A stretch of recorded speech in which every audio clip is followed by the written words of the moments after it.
Good morning, good morning. Welcome to the weekend stream. Today's guest is Karu, which I think most of you know. Say hi, Karu. Hello, hello. Okay, today's topic comes from something I've been thinking about, a few videos I've watched, as usual, trying to take more responsibility where it's objectively your fault so your life can be better. It's not about other people. Again, I want to stress this. I know a lot of people can rightly point to being mistreated, lied to, and, used and all of that. But it's getting away from the victim mentality that I think a lot of us really detest in the woke crowd. So I pose the question, imagine a scenario, right? Say you find the right person for you, you kind of know what you want, you're tired of everything else or that you've had in your past and things like that. You finally find a person that's compatible for you, but it ends. This is a thought model, okay? And it ends, and you know it's your fault. What happened? And I think this is a really good thought experiment to be honest about where your faults might lie. They might be objective ones that would make it hard for anybody to get through the layer. Because remember, initially, you do want to impress a person, but you want to impress them by showing them really who you are without sort of turning up in a figurative suit, not giving them a false impression of yourself. But this isn't impressing someone or acting polite and well. This is about you objectively knowing that any one of these kind of behaviors will repel someone. You might have a temper. It could be a myriad of things. But before I go on, if anybody during the stream, if you're here live, you would like to ask me a question, either super chat me. I think there's a super chat button below this stream. Do that and I'll see it definitely on screen and I'll reply to your question or a comment if you want to share one regarding this topic, anything I say or Karu says. If you want to join in, or if you don't feel like super chatting, just put 3 smiley faces before your question just so I can see 3 yellow circles. And then I may be able to spot it during the stream because there's a lot of people talking. So feel free to talk amongst yourself, but if you do want to ask myself or Karu a question, you know what to do. What are your thoughts on this, Karu? It depends. The question itself is a good thought experiment, and the first time you posed it to me, at least for me personally, it was very easy to give an answer. I think I even replied in your community post. But upon thinking about it slightly more deeply, you can always come up with the answer. Well, if she was the perfect partner, it didn't matter what I would do, how I would spurk out, how I would act, it would still work because it wouldn't bother her. Because otherwise she doesn't fit the definition of perfect, or he doesn't fit the definition of perfect. So the question itself becomes redundant. And the only way you can ask a question like that is through past experiences and through the things that you've already gone through. Ultimately, you can only look at things that bothered your past partners and say, well, these might also be problems in the future. Obviously, taking out of the equation all of the things that are, we can all agree that are general faults. Arrogance, starting to ignore the other person, things of that nature. So it's a hard question to ask. It does put into perspective some of the things that are wrong with you, or that are potentially wrong with you. But at the same time, you can also say, well, I have a partner that looks all of these things that are wrong with me, and they actually need them in their lives. They have no shred of arrogance, and when I show off a bit of arrogance in a room or somewhere else, she gets a bit emboldened and then feels a bit better about herself and realizes that, oh, maybe I shouldn't be such a doormat. Because you can take any fault and any quality and putting it in the right context, it'll either be very advantageous for you, or it can also sabotage you. Take something like being tardy, for example. On average, if you're late to work, chances are you're going to get fired. Be late for work 4, 5, 6, 7 times, chances are your employer doesn't want to deal with you. But if you're an author and you talk with an editor and you forget to call him for a week or two, he might just suppose that you've been busy for that time period.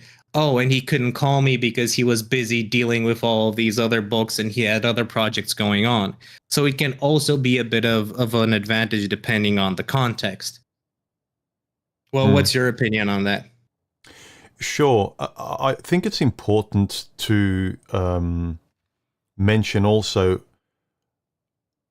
I would presuppose, and I think you would might agree with me here, is that if you communicate, a lot of these assumptions are clarified, right? So you talked about a partner understanding you. Well, if you communicate, you've already crossed the hurdle or the boundary of compatibility, and you do that through communicating all the time. So you know exactly what's going on between you. You're always building a bridge with conversation, explanation. They're not in a weird mood. You feel something, but no one says anything, but you're supposed to know. So if you do communicate and you're compatible, then if you've got a character trait, the person may understand it more because they know you holistically as a person, you know? You communicate all the time. So they might laugh about your tardiness. But if you're a hidden person that doesn't communicate, you don't even know if you're compatible, and you're crossing your fingers and hoping the gods keep you together. Yeah, that's the example of a lot of what I see going on, and a lot of what happened to me when I was sleepwalking through my relationships with friends and potential lovers in the past. Without the lubrication of conversation, communicating exactly who you are, a lot of these things get mitigated, like tardiness. And, you know, you might have a temper. If you don't communicate and you're not compatible, the person doesn't want to have anything to do with you. If this person really gets to know you and there is that compatible connection, then your anger can be laughed off, and they might say, you again with that, like go play your video games and come back to me, and you can laugh about it. So the compatibility and communication before that can mitigate a lot of these problems, I think. Whereas if you're just having that impersonal employee-employer conversation, sorry, not even a conversation, dynamic, or you have the cardboard cutout girlfriend, cardboard cutout boyfriend conversation, and you're trying to come up with these rules of behavior, then you get into this realm of, well, I don't really have to show up well dressed. If all you've got, put it this way, if all you've got is to show up well dressed, well spoken, rich, all these kind of cardboard cutout sort of ways, they're ways we can objectively say it will be better for you to meet someone. But without wanting to show up being yourself, you can actually get rid of negative reactions to you. But if you show up not talking, and all you rely on is your impersonal external presentation, how you speak, how punctual you are on the first meeting, that says volumes, because the person doesn't know you. I know I got a little off topic on that, but the question you asked me, Karu, but I thought it's important to sort of point out, if you make sure you're open and you communicate, the person has a better sense of you, then they're able to maybe see any failings you have in context. But without that, they will just see it as objectively rude behavior or polite behavior, or the degree to which they naturally as a person are bothered by that. Would you agree there? I would agree that communication is important, and beyond communication, understanding is important. However, even with communication and understanding, there's no guarantee that acceptance follows beyond that. I can understand somebody being tardy, I can understand somebody having problems, but if it's something recurring, it's no longer a quirk, it's a personality trait. And if it's something that you just can't accept, it doesn't matter how well we communicate. If being present at a certain hour, or maybe given plus minus 5 minutes for the meeting to happen, maybe you're able to accept that, But anything beyond that goes beyond what you're built to accept is going to become an issue.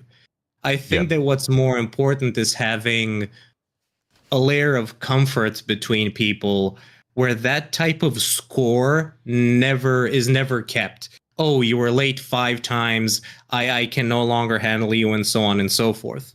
For example, if we set up a meeting and I don't show up, I know that you're not going to get pissed. It's not going to be that big of a deal. Oh, I waited for 10 minutes. Okay, maybe he had something happen, and so on and so forth. Yeah. And if you know that that happens a lot with me, but we still get along, we still have a great relationship, it's not going to be a big deal. Yeah, this is who the guy is. He's often late, he's busy. It's whatever, it just happens.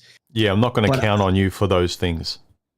yeah, either you're not going to count on me for those things, or it's not going to be a big deal. Yeah. It also obviously depends on the thing that you're waiting for. Obviously, it's one thing to I don't know, wait for a phone call from me. It's something completely different if you invite me to your wedding and I don't show up. Those are two very different situations, right? Like the importance of them is obviously different. But I think that what's more important beyond communication is that layer of comfort and a lack of competition between people, because you're not trying to dig at someone's red flags. You're trying to cooperate to achieve something. And me getting irked or pissed off or having any type of negative emotion towards the person that allegedly I want to spend the rest of my life with, or have a partnership with, is completely antithetical towards that. Unless it's obviously done with intent to hurt you or to sabotage you. And to answer the question of if it 100% was my fault, and now falling back onto the experiences I've had, it's precisely the reason, not the reasons, but the qualities that the manosphere would pose as being important. It was the arrogance. It was the idea that I was better. It was getting lazy within the confines of the partnership. All of the memes that the manosphere likes to tout as positives, they can definitely shoot you in the foot in the long term. I think that there may be individuals out there that will respect that and look at them and think that they're the best Can you qualities give that one or somebody two? could have. Can you give one or two examples about the one or two of those qualities that could shoot you in the foot, but you go in lauding that as the way to conduct yourself? Oh, not negotiating, having too strict boundaries, Yeah. always being the one that makes the choices, and always saying no, we're going to go ahead and do it my way. It becomes exceptionally boring because you're not living in a partnership. You essentially have uh, you essentially have a pet on a leash. I was going to use a different word, but it wouldn't be YouTube friendly. You essentially have a pet in a leash that you drag along with you everywhere, and Yeah, and it's unlike a pet on the leash, the dog isn't going to be like I hate saying that word.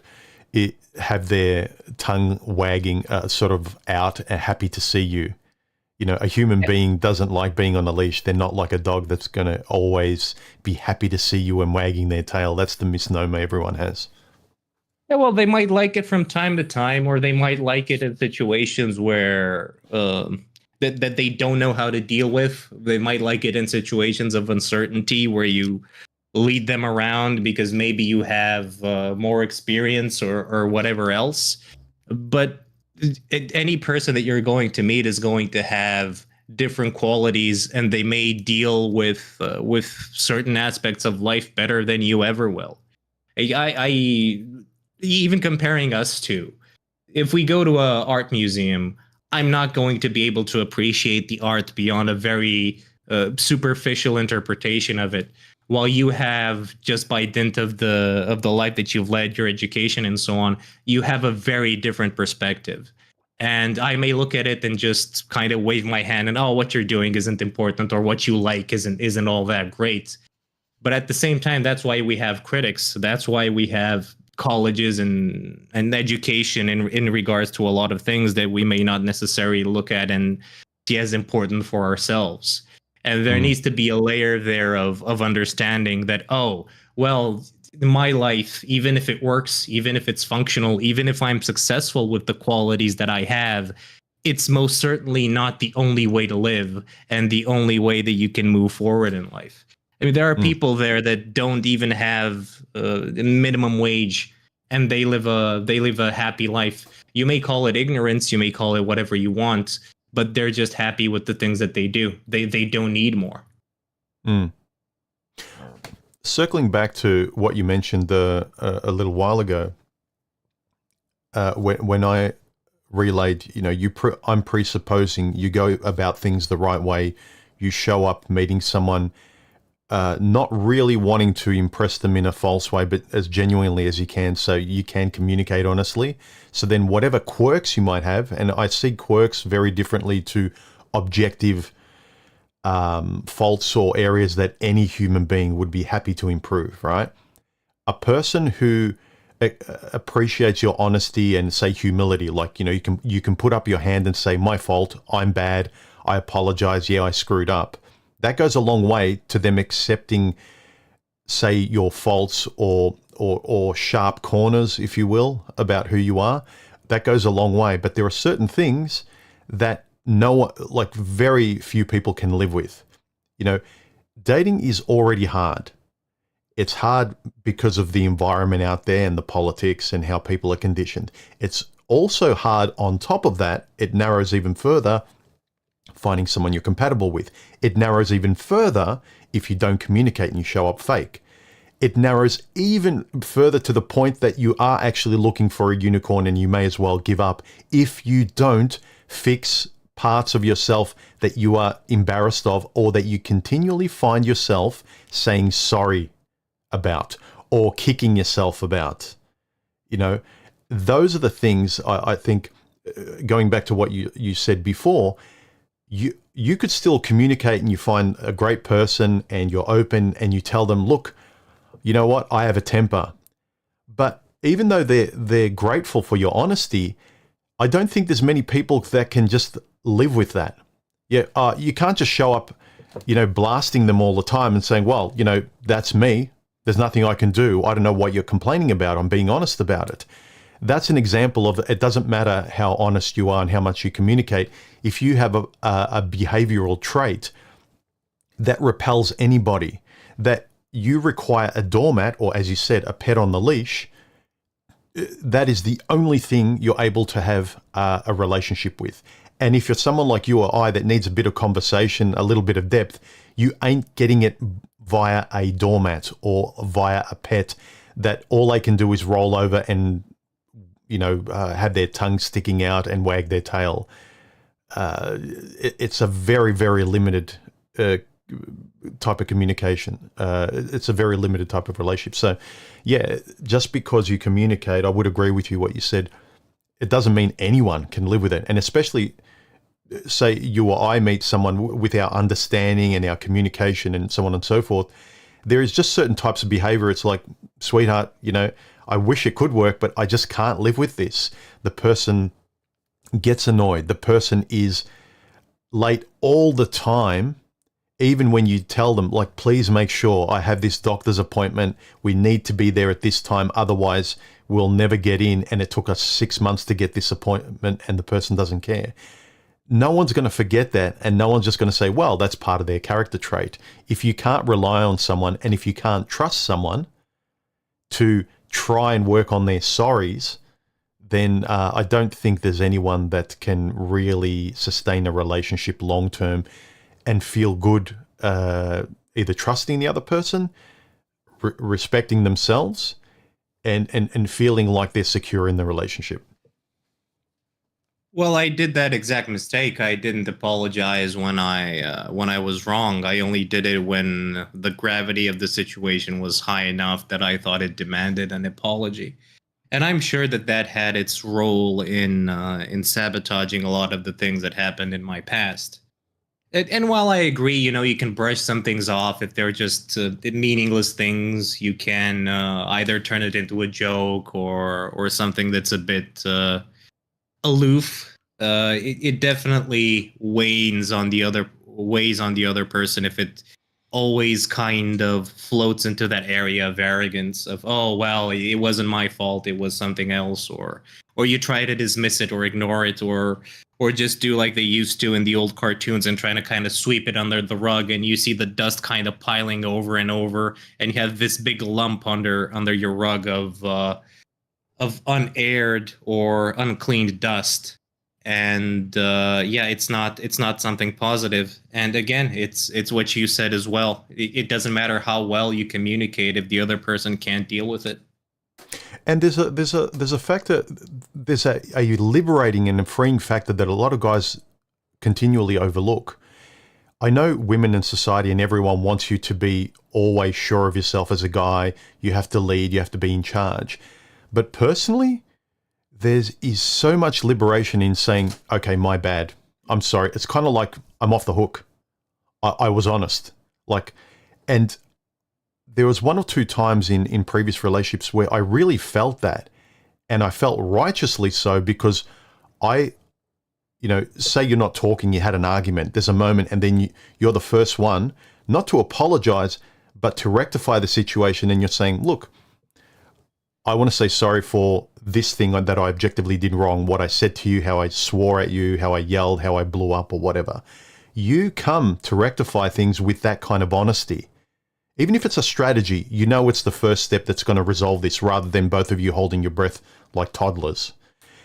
And you go there, and it's a really good, it does two things for me. And I remember it liberated me because I was honest and I was accepting my part in the argument. Two, you actually see their reaction. If they're perfect and they don't believe they're at fault, where objectively you could see they said things back, or they even started the situation where you blew up at them, it's a really good clarifier. So first of all, it teaches you humility and to be honest about what you did wrong objectively, and also to see the reaction of the other person. Are they a person that thinks they're perfect or too afraid to put up their hand in the same way and have that nice feedback loop of trust and communication? So I don't think many guys realize how, I don't want to use the cringy term empowering, but how liberating and off the hook it gets you just to be honest all the time, even if it's an olive branch to resolve the situation. And you just observe the lack of it, or hopefully the reciprocity in the other person. Well, it's good to have this idea of that you're certain about things, or that you're confident in a lot of things. However, there's only one thing that has a 100% chance of happening, and that you truly need to be certain of, and that's that you're going to mess up.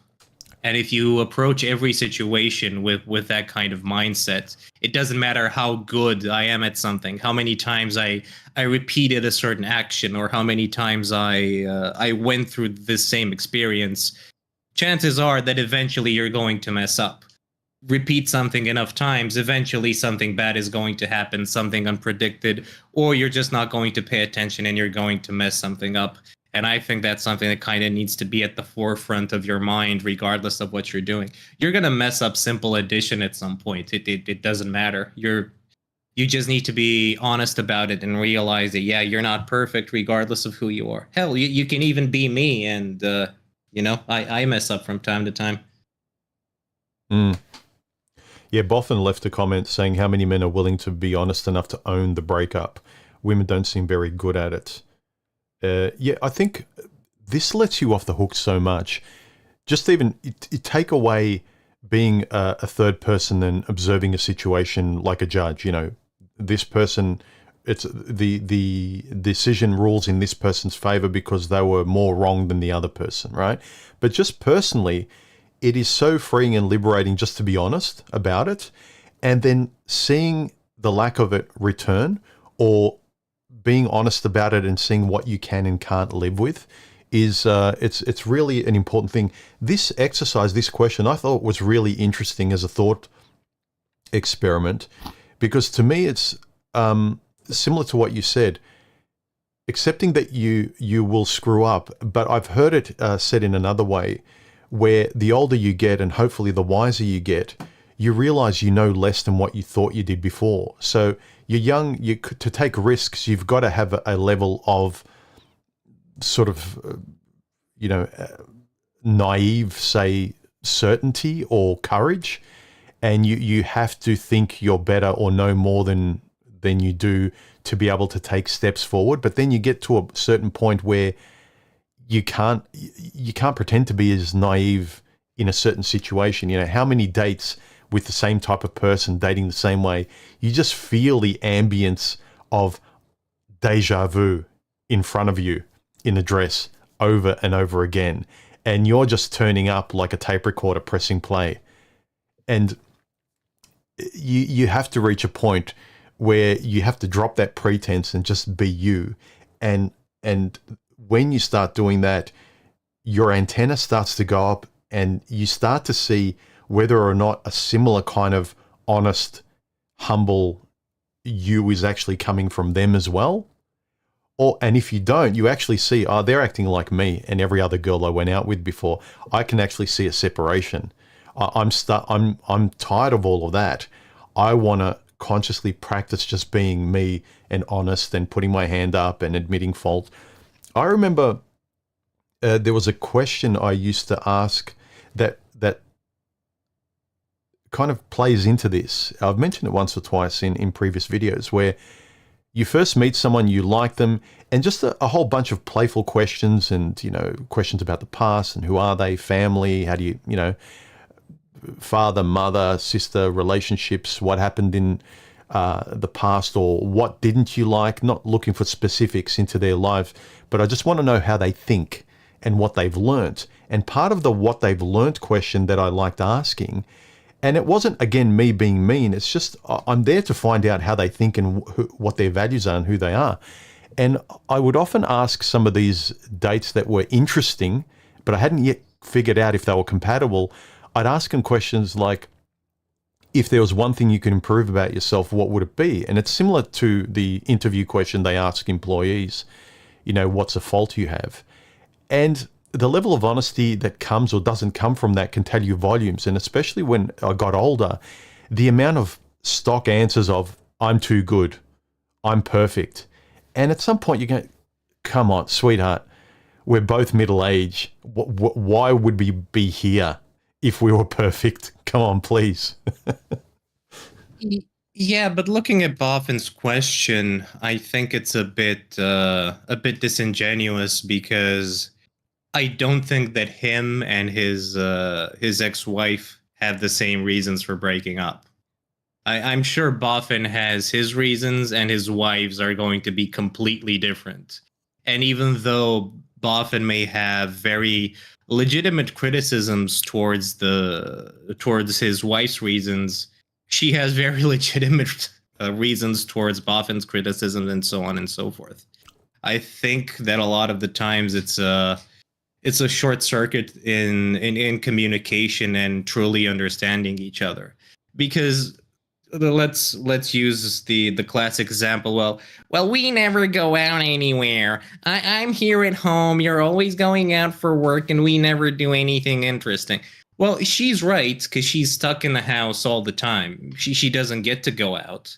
And then Boffin can always use the excuse of, well, honey, we can't afford it. Well, fundamentally, he's right. He doesn't have the money, but she's also right, because she's stuck in the house and she's tired of being stuck in the house all the time. Yeah, she may have unreasonable expectations, and instead of wanting to have a 10-day trip to the Grand Canyon, she wants to go to Hawaii or to Europe, which may be way over your budget. But at the same time, it doesn't mean that there isn't a layer there of her having her own side of being right. I think that there's a lot more nuance there that needs to be kind of stripped down. Because look at a lot of the excuses that you get from women and what they say about their old breakups. Well, he was boring, he was whatever. I'm not talking about he was abusive, he was whatever the hell. I don't really care about that. I care about more healthier interactions. Well, it just got stale. We stopped talking. We stopped doing X. It stopped being fun. And all of those, you can take them as at face value and say, well, why do you need the excitement? Why do you need all of these things? But to be fair, you do need a bit of spice with everything in your life. Yeah, you can get your spice from just building a new keyboard or making a new video, but that's a very personal process. It doesn't involve everyone else that you have around you. And sometimes they just want to spend time with you. They just want to do something with their partner. That's the reason why you're with them in the first place. And if you don't have that type of dedicated space between you and her, it's obviously going to reach a point where it gets soured. One of the criticisms that I've had in one of my past relationships is just we get together, we do the thing, and then we don't do anything else. And it was exactly that. It was a perfect description of what was going on, mostly because I was going through a very stressful period of work. I had a couple of months where I just literally couldn't do anything. I just had to work, and when we got together, that was kind of the only time that we could spend together. And like, how much understanding can you expect to have from the other person? Because that's another question as well. Ultimately, they are human. Whether you like it or not, they have needs, they have things that they want to do, they have expectations. And a lot of the times, if you don't even meet the minimum requirement for those expectations, they're going to start looking for other avenues. And Boffin just said, well, I just fell out of love. Well, sometimes they do, sometimes they don't. I mean, it's a gamble. I'm not saying that everything is perfect or that you're going to get a great explanation for everything. But then comes the question, Boffin, why did she fall out of love? What happened there? Well, did you get complacent? Did she get complacent? Why did she have the quote unquote opportunity to? Did it kind of fizzle out over 40 years? And did you realize that you didn't really like the routines that you were both kind of stuck with? Did you have the type of life where you weren't at home for 90% of the time, so she could just be with herself and do her own thing? And now because you're home, she realizes she hates you, like what happened with COVID. Like, I like this person, but I can't spend time physically next to this person. Like, there are so many questions that need to be answered that it's a whole it's a whole bag of worms that you need to go through. Well, there's a lot of it. The complacency part, I think, is a lot of the reason for deterioration, because you go back, especially if you're an introvert and you're comfortable in your own space, you don't need a lot of socializing. It's very easy to get comfortable with a compatible person or someone you think you get along with. And then you're basically essentially two single people that are just floating around with another person next to them, and all you can do is sleep with each other and eat together. And I found you need to have needs. It's almost like exercising things where you can show physically between each other how you care, how you consider them. I think in the past, having roles between men and women kind of would facilitate a lot of that, and help physically show that, like, why you appreciate the person. But if you kind of just stay in your own little cell and you just accept a person floating around you, like elevator music in the background, and you're just comforted by that, it's very easy to just kind of switch off that track and look for another track. Like, you get bored with the same tune all the time. So especially for guys who are proud of not needing anything, not asking for anything, and then also a woman wanting a guy to be responsible and lead, I think guys can get into the trap of not having any needs or not discussing things, not wanting things, as a way to kind of keep that interaction between the two of you going. I think that frivolous getting bored that you mentioned is precisely that you just become so complacent that you don't need each other for anything. You don't want to lift a finger. You don't want to show that you care. You don't want to do anything. The doing is the important thing. Guys have a lot of a bad taste in their mouth from doing and trying and it being for nothing. But the thing is, you have to insist on it being done back in some sort of way you appreciate. Guys have to have little needs that they continually insist that are never put away. Both you and her have to continually keep showing and considering each other. Oh, I'm late. I'm always late. I really need to improve that because it's just causing a wedge between us and it's creating a distance.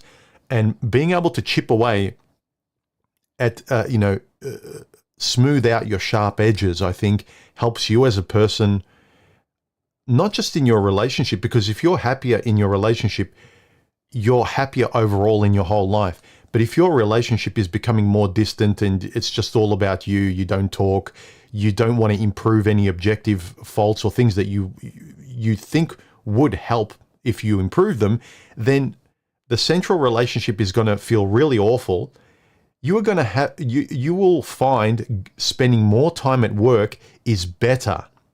Whereas when you're single, you would rather spend it on your own and you don't want to be at work. But if you're actually not giving and taking and considering each other and trying through action and improving your sharp edges in a relationship, doing that for the other person, and it's not just for them, it's for you too.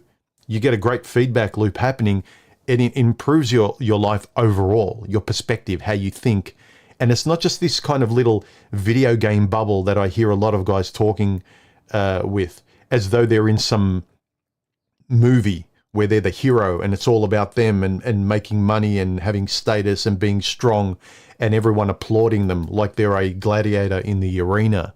I mean, life isn't like that. And if you expect everything to be in your quote-unquote frame, again, you have a dog on a leash and it's fine to pat it on the head, but you won't get anything beyond the dog on a leash. You won't get someone you can rely upon with their mind to have your back and defend you and think for you if you call them up. And you can't say, oh, can you do this? I need you to pick me up and whatever. You're just going to get someone saying wolf. And they won't be able to. I hear a lot of self-help kind of macho manosphere advice being, don't even call her your partner. She's not your partner. She's your woman, right? It's like, okay, you can do that. I don't see you enjoying that long term. I see you enjoying it as a fetish, short term, in the bedroom maybe. You can role play that. But the moments in life where you need a friend, your friend's not going to be treated like that. They won't stay around. Or you might have friends like that need therapy because they don't have boundaries, but it's not a friend you can rely on. Oh, well, I just saw hypergamy in chat, and I needed to take a drink to clear my head since I don't have shots anywhere nearby. But here's the thing. Boffin mentioned commitment in chat, and that people don't appreciate the gravity of commitment, and it's something that I completely disagree with. You forget what commitment is and when it's done. I know that you're religious and you like to take the in sickness and in health and till death do us part seriously. But in all honesty, when you meet someone, you meet that person and the way that they are at a certain point in time. You don't bank on them going insane 3 months later and then being bedridden. Like, that's not something that you signed up for on the dotted line. Yes, you may, through life, you may get to the point where you have enough love and appreciation for that person to where if something bad does happen to them, you do want to care for them. But if you meet someone, you're together with them for 3 months, and then something happens to them, I don't really blame guys that say I bail. Or if it's a year into the relationship and then you find out that the woman can't have children or the guy can't have children and it's something that you've always wanted, well, what am I going to do? Am I going to sabotage the next 30 years of my life just because I said yes to this guy and I want to have kids and now I can't? Am I going to destroy everything I am and everything that I hold dear just because I said yes in a church? I think that that's absolutely delusional. And it just doesn't, it's just not realistic. It's like reading fairy tales or believing in, I don't know, God. I don't want to use any other epithets or myths. I've heard situations, and I don't know if these were urban myths, but I'd say they'd be common because a lot of people do want kids, where a couple, everything's going well and they're talking about the future, and you know they're committed to each other, monogamous, and they're talking about whether it's marriage or moving in and everything, and so they're relaying their values for why they're sure that they want to be committed to this person. And they're both like, yeah, I want kids. That's my number one thing. And I want a man who wants kids. And he's like, yep, I want a woman who wants kids and I want this. And if you don't, it's a deal breaker. Let me know now. And they're both on the same page, right? And then if he's infertile, then she's like, oh, I told you and I'm sorry. I'd love if this worked out if she left. But at the same token, what if they both have a fertility test and she can't have kids? She also can't go, oh, well, I thought you loved me. It's like, no, we have these values that without which it's not going any further. It sucks if only you were fertile or the other person was, but you can't have it both ways. You can't have it like, well, if this person doesn't have this value, then I bail like a stud. Like I'm really firm on my own values and I can hold that high and I can never regret it. But at the same time, if you don't meet their values that they're open about as well, then you can't cry foul either.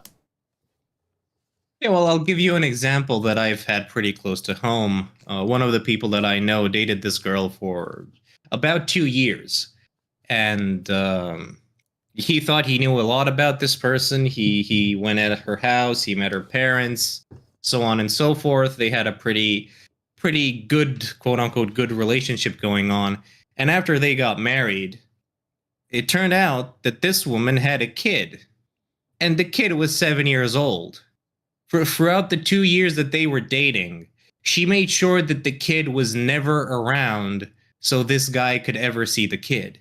And after they got married, 2 weeks after, she tells this guy, well, you know what? I have a kid and I've been raising him for ever since he got he was born because his father bailed. He left for another country and so on and so forth. And now he has a kid put in front of him. Like, was this guy supposed to say, yeah, I'm going to spend the rest of my life with you because I committed to you. I said yes in a church. And just because of that, I'm supposed to sit with this woman. And she has a 7-year-old goddamn kid show up out of nowhere. Obviously, the guy bailed. And in my opinion, he did the right thing. Yeah. He should have sued her for fraud or whatever the hell. I mean, I don't know the exact wording in the vows, but I'm pretty sure that the priest said something before they say I do in the speech, whereas like, have you been honest and have you been upfront or something? I'm pretty sure there's something in the lead up to the final, you may kiss the bride, that asks the question of each other, have you been this and that and honest, and do you treat each other this way and that way? And if she lies about all of that, she's lying about the guy signing the contract or, you know, saying I do, because she lied to get the I do. And at the same time, who doesn't lie, human? Like, take the flirting process or the initial attraction between people. You're going to be a bit different whether you like to admit it or not. Like, you're infatuated with someone, you like someone, you want to be more open. You're probably going to be a bit more flirtatious. You're going to offer more compliments than you usually do. You're going to be a bit more hyper than you are. You're going to have slightly more energy. It's natural to be that way, and then it's going to dull down throughout time. Like, we all lie, just sitting here and pretending that everything that comes out of our mouths is always 100% true with everything that we say. We lie unconsciously a lot of the time. People lie in court for some reason. Individuals think that just because they put their hand on the Bible and say, I'm going to say nothing but the truth, counts in some way.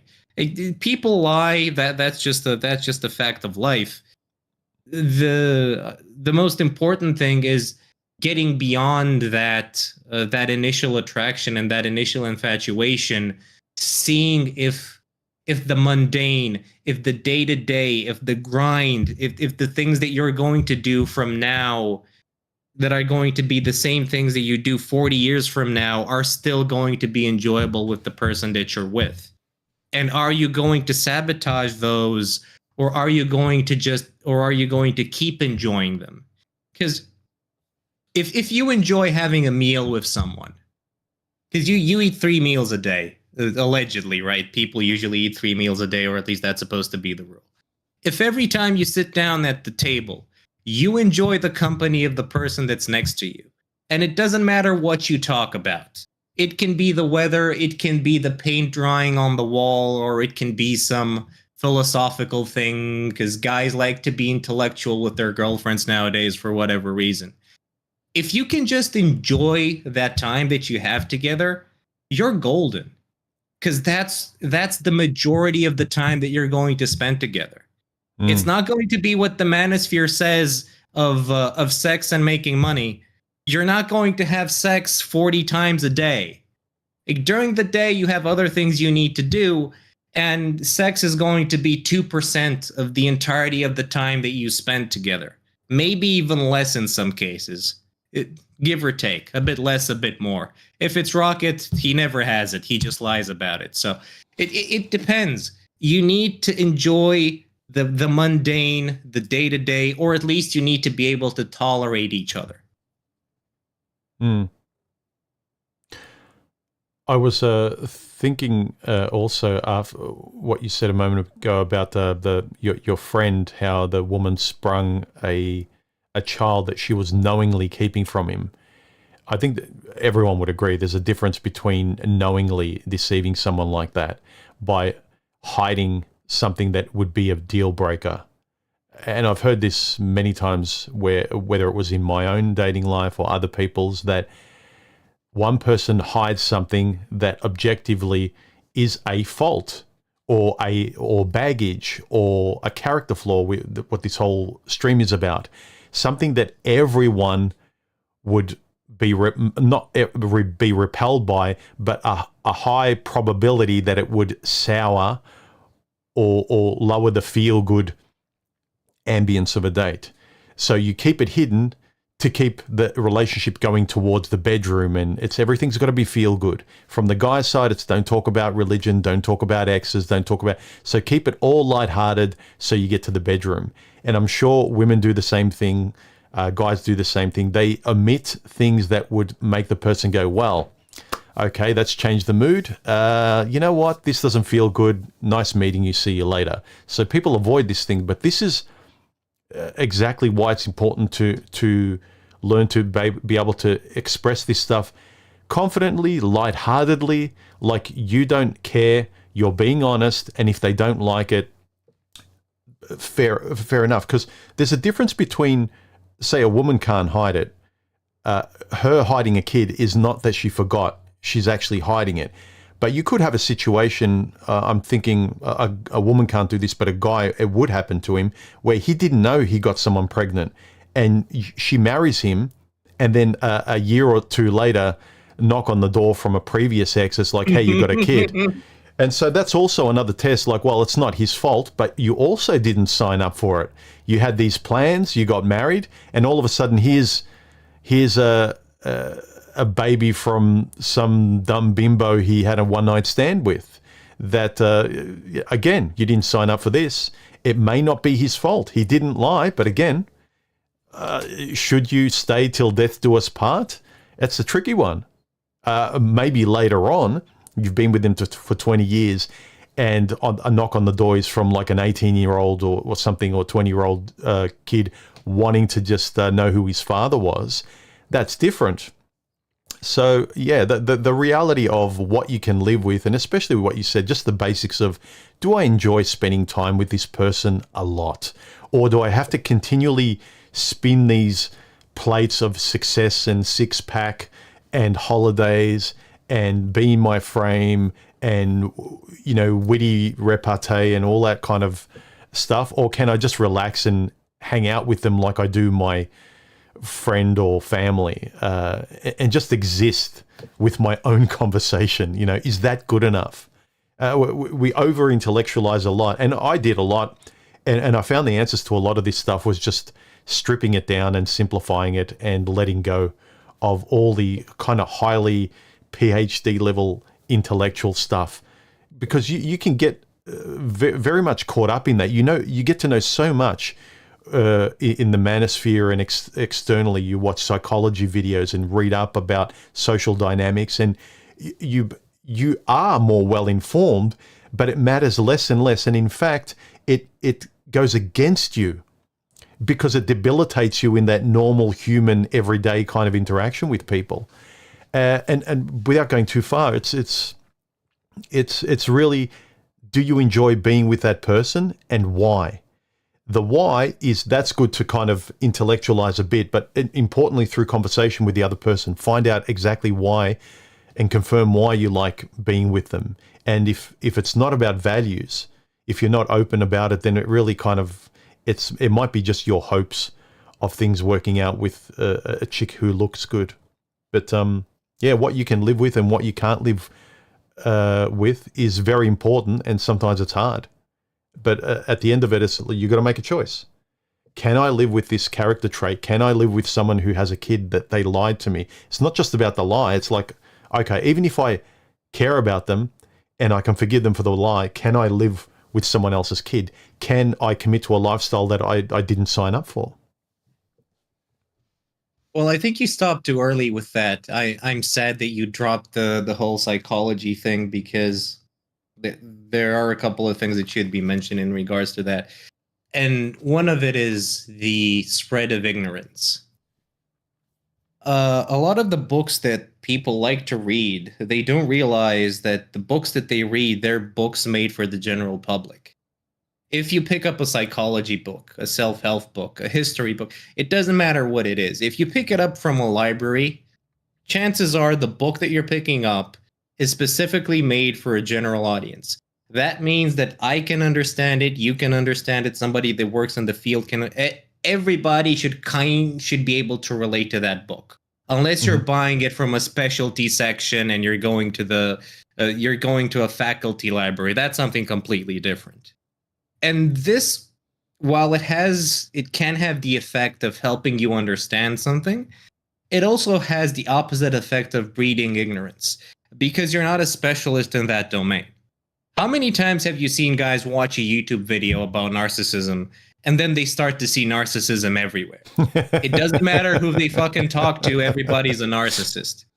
They see somebody talking about hypergamy, and now I need to take a shot every time I see the word. And this is one thing. I forgot what the other one was, because it was at the beginning of what you started to say. Maybe it'll come back to me later. Yeah, but I agree with that. Like, we get very specific. We go into the library and get an advanced level STEM-based book on psychology and social dynamics, and it's really it's awful. Like, you just look weird and sound weird going on a date, because you're not a human. You go on a date, or you want someone, the company of someone, in a completely different way as a human being, compared to the video game intellectual way that you and I are speaking now, or sometimes we do with guys. We turn it over. We're playing Rubik's Cube with relationships. But when you're on a date, you're not playing Rubik's Cube. You're just kind of talking. Yeah, it's like when you go to the supermarket and you know someone and you just have a really relaxing release of how's your day going, and talking about something that makes you laugh, rather than something that makes you frown and stay serious and locked into a mathematical, science-based discussion. They're very, very different modes that you find yourself in as a human being.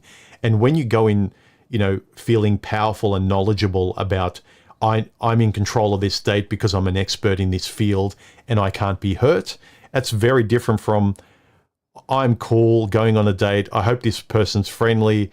I don't care if it works out or not, but I'm going to be honest. And if they're fake, I'm going to feel this between us, but it's all good. Like, just the mode in which you go and your perspective and your stance makes a huge difference. And I think a lot of people barricade themselves and fortify themselves with all this knowledge as a way of thinking, well, I'm golden now. This date is going to work out because I know, like, I'm an expert in this. It doesn't matter. I found that intentionally throwing all that away, it's almost like you have to be willing to throw away a lot of weight that's going against you.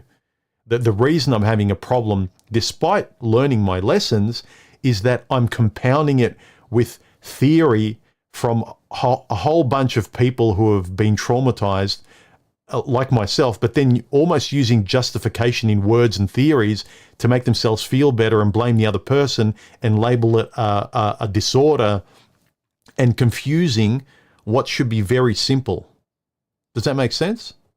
Oh, it makes perfect sense. And I think this is a lot of the issue that shows up with the whole supposed intellectualism that the manosphere has. They've taken things that used to be natural, simple, and simple in the sense of understanding them. I don't necessarily mean the anxiety and everything else you get when starting a relationship. And they try to turn it into something way more complex than it is. They try to add on to it language that ultimately is goddamn irrelevant. They try to create these patterns for pickup and for everything else, and whatever the hell. What's your best opener? How many people did you sarge tonight? And whatever the hell. I even forgot the old lingo from back in the day. I haven't watched it in so long. I can't even remember it. Or how many sets did you do tonight? It's absolutely. It's absolutely a way of drawing people in and creating a geeky environment, so to speak, where you get the impression that you know way more than other people do, even though the things you're talking about are painfully mundane. Even taking some of the books that were written and were just copied from the old MGTOW forums by now famous YouTubers, like they're just not intellectual powerhouses. They're just average people like everyone else. I'm an average guy. You're an average guy. Most of the manosphere content creators are, let's say, average. I wanted to say below average. They're average guys in every sense of the word. You rarely have somebody of exceptional value showing up in these places. And when they do, a lot of the times it's just posturing. But to go back to what I wanted to say earlier, about enjoying yourself and just being able to have a mundane type of interaction with somebody that you enjoy. Take the Discord conversations that we usually have. You, I, Boffin, Rocket, and so on and so forth. Even now, we've been going on for an hour, and I feel like we've been talking for 5 minutes. I don't feel tired, and I don't feel like time's gone anywhere. Sometimes we talk for 5-6 hours. We don't feel anything. We just enjoy the other person's company. There isn't any layer there of, oh, I want to use the other person. I want to make sure I get something out of this guy's pocket. And that's the type of interaction that I'm assuming you have with your partner as well. Sexuality taken out of it, obviously. Because then there's a different layer that's going to go on top of that. Yeah, we're also going to have a bit of fun later on. But that day-to-day interaction where you can just spend time with someone and just, no matter what the topic is, just have a good time, that's the most important thing, because that's what you'll be doing all of the time. And even with us, we have periods where we get in the room, we talk about something, the conversation dies down, and we have silence. There's silence for 5-10 minutes, an hour, and nobody really cares. Like, you don't need an extra stimulus. You don't need some adrenaline pumped in the system like these guys try to act like they're always plugged in and they always need to do something and they always work. That's not feasible. You're burning yourself out. Sometimes just being in a room where there's complete silence and nobody has anything to say, it's fine and it's actually enjoyable. If you're able to enjoy both the conversation and the silence with somebody, like, dude, sex can be shit. That's what you can learn that over the next 30 years. You can make that better. But those two things, yeah, good luck teaching someone to enjoy silence that they need to talk all the time. Well, that's an example of how do you communicate that.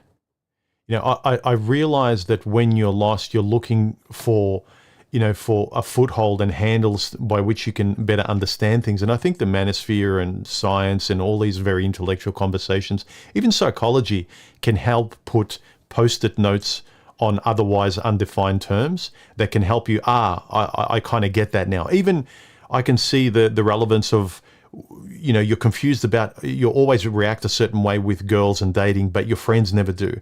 And then you look in your past, in your childhood, and you go, okay, I kind of get it now. It's not the answer, it's not an excuse, but there's certain things that help you information-wise and seeing them and reading books.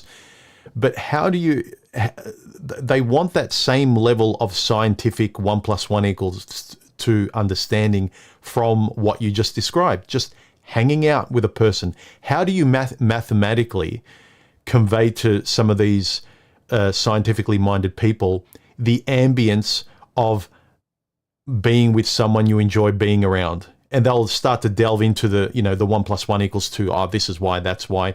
Yes, I've talked about knowing your values. They're general, okay, we have the same values, and that's why we feel safe and good with each other when we communicate. We think in the same way. We've got the same or similar versions of right and wrong. And if we do, we respect each other's versions of right and wrong. But that's as far as it can get. That's as far as it can go. Just kind of a general, you know, general understanding. But these guys want to delve into like the stitching, the forensic stitching with like microscopes to perfect this structure of a relationship that will never sustain, because you change from day to day or month to month or week to week as well. And what, do you expect the other person to change with you in such a forensic manner? It's for instance, you talked about how we just get together and we enjoy each other's company. But these guys want to perfect relationships that they'll be sustained without them actually contributing anything. You can just be a zero floating around and changing your direction in life, and this person's just going to be behind you like a shadow, always with you, with no effort, no discussion, no conversation, no nothing, and no questions as in terms of like your values or what you enjoy, how you enjoy spending time together. But let me ask some of these guys as well, with your hobbies, do you need to get out the ruler and mathematize playing video games, or you enjoy a hobby that, like I do now, like I enjoy making videos? Am I going to be that mathematical that because I don't know if I'm going to enjoy making videos in 10 or 15 years, I shouldn't buy a camera now? I shouldn't do anything. Like, do I just cut off every enjoyment I have now, just enjoying interacting with a person or a hobby, because I don't know if it's going to be there in 10 or 15 years? I wouldn't do anything. I wouldn't enjoy anything. I wouldn't just accept that I enjoy this now, therefore I will buy a camera. I enjoy this person now. Yes, through conversation, I have a better trust and understanding of this carrying into the future, but I don't know what's going to happen in 30 years, who gets sick, who we have to part where it might not be anyone's fault.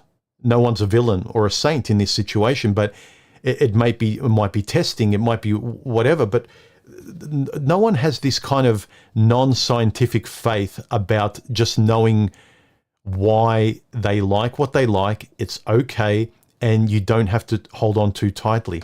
And that's something that's very hard to describe. And the moment you try and talk this way, I've noticed this in the manosphere as I kind of moved away from like the groups, is that it's because I can't describe it in a academic mathematical way, I'm seen as a kind of a weirdo, or like a little bit too cerebral, wishy-washy. I'm a bit too theatrical, but that's precisely the areas I needed to get comfortable in when I was interacting with socially or on dates. That's what actually helped me. The tighter I held onto the certainty of mathematics in terms of the way I was doing it before, the further and further away I got from actually enjoying my time with women or my social life. And it frustrated me because I knew better. But the whole thing is, the certainty aspect of knowing all this information is precisely what you can't actually use it. They might be great as boundaries, kind of knowing what you don't want and what's ridiculous now, but the ambience of what works and just enjoying your time with someone without needing the guarantee of this needs to be set today, needs to be repeated exactly the way it was today until I die, with absolutely no variation. Without that, I'm not committing to this person, and that's just ridiculous. Well, I'll tell you exactly the way you can explain this to somebody that wants to be that scientific. You grab them by the ears, you pull them close, you look deep into their eyes, and then at the top of your lungs, you yell nerd into their face. Because let's be completely honest, there's a huge difference between you understanding mathematics and then applying mathematics into something. It doesn't matter how well you know a domain or an activity if you never put it into practice. I can sit here and talk to you about health and safety for the next 3 hours because that's the domain in which I work right now. But if I never explain to you how things actually are out there in the field and you don't have that type of experience, you won't be able to do anything with the knowledge. It doesn't matter how well you read the law. It doesn't matter how many inspectors you talk to and how much things work in a certain direction on paper. You can have a guy that's consumed dating content for the past 40 years, and he can describe to you everything in the most profound detail that you can imagine. If he never went out there and said hello to a woman, it doesn't matter, because then all of that supposed knowledge goes out the window, because now you have to look into someone's eyes and have a conversation. And the second they deviate from that pattern, you don't know what the hell you're supposed to do. You don't know how to be funny. You don't know how to socialize. You don't know how to cut your losses. You don't know how to take a loss in the first place. If you've never been dumped before, if you've never suffered before, if you've never had a moment of ecstasy before, you can't read a book. You can't read Bukowski and then put yourself in his shoes and truly understand the suffering that that man went through. Yes, you can have a level of empathy, and he might have chosen words that were close enough to his experience to where it elicits certain emotions within you. But that doesn't really mean that he's accurately describing what he actually felt.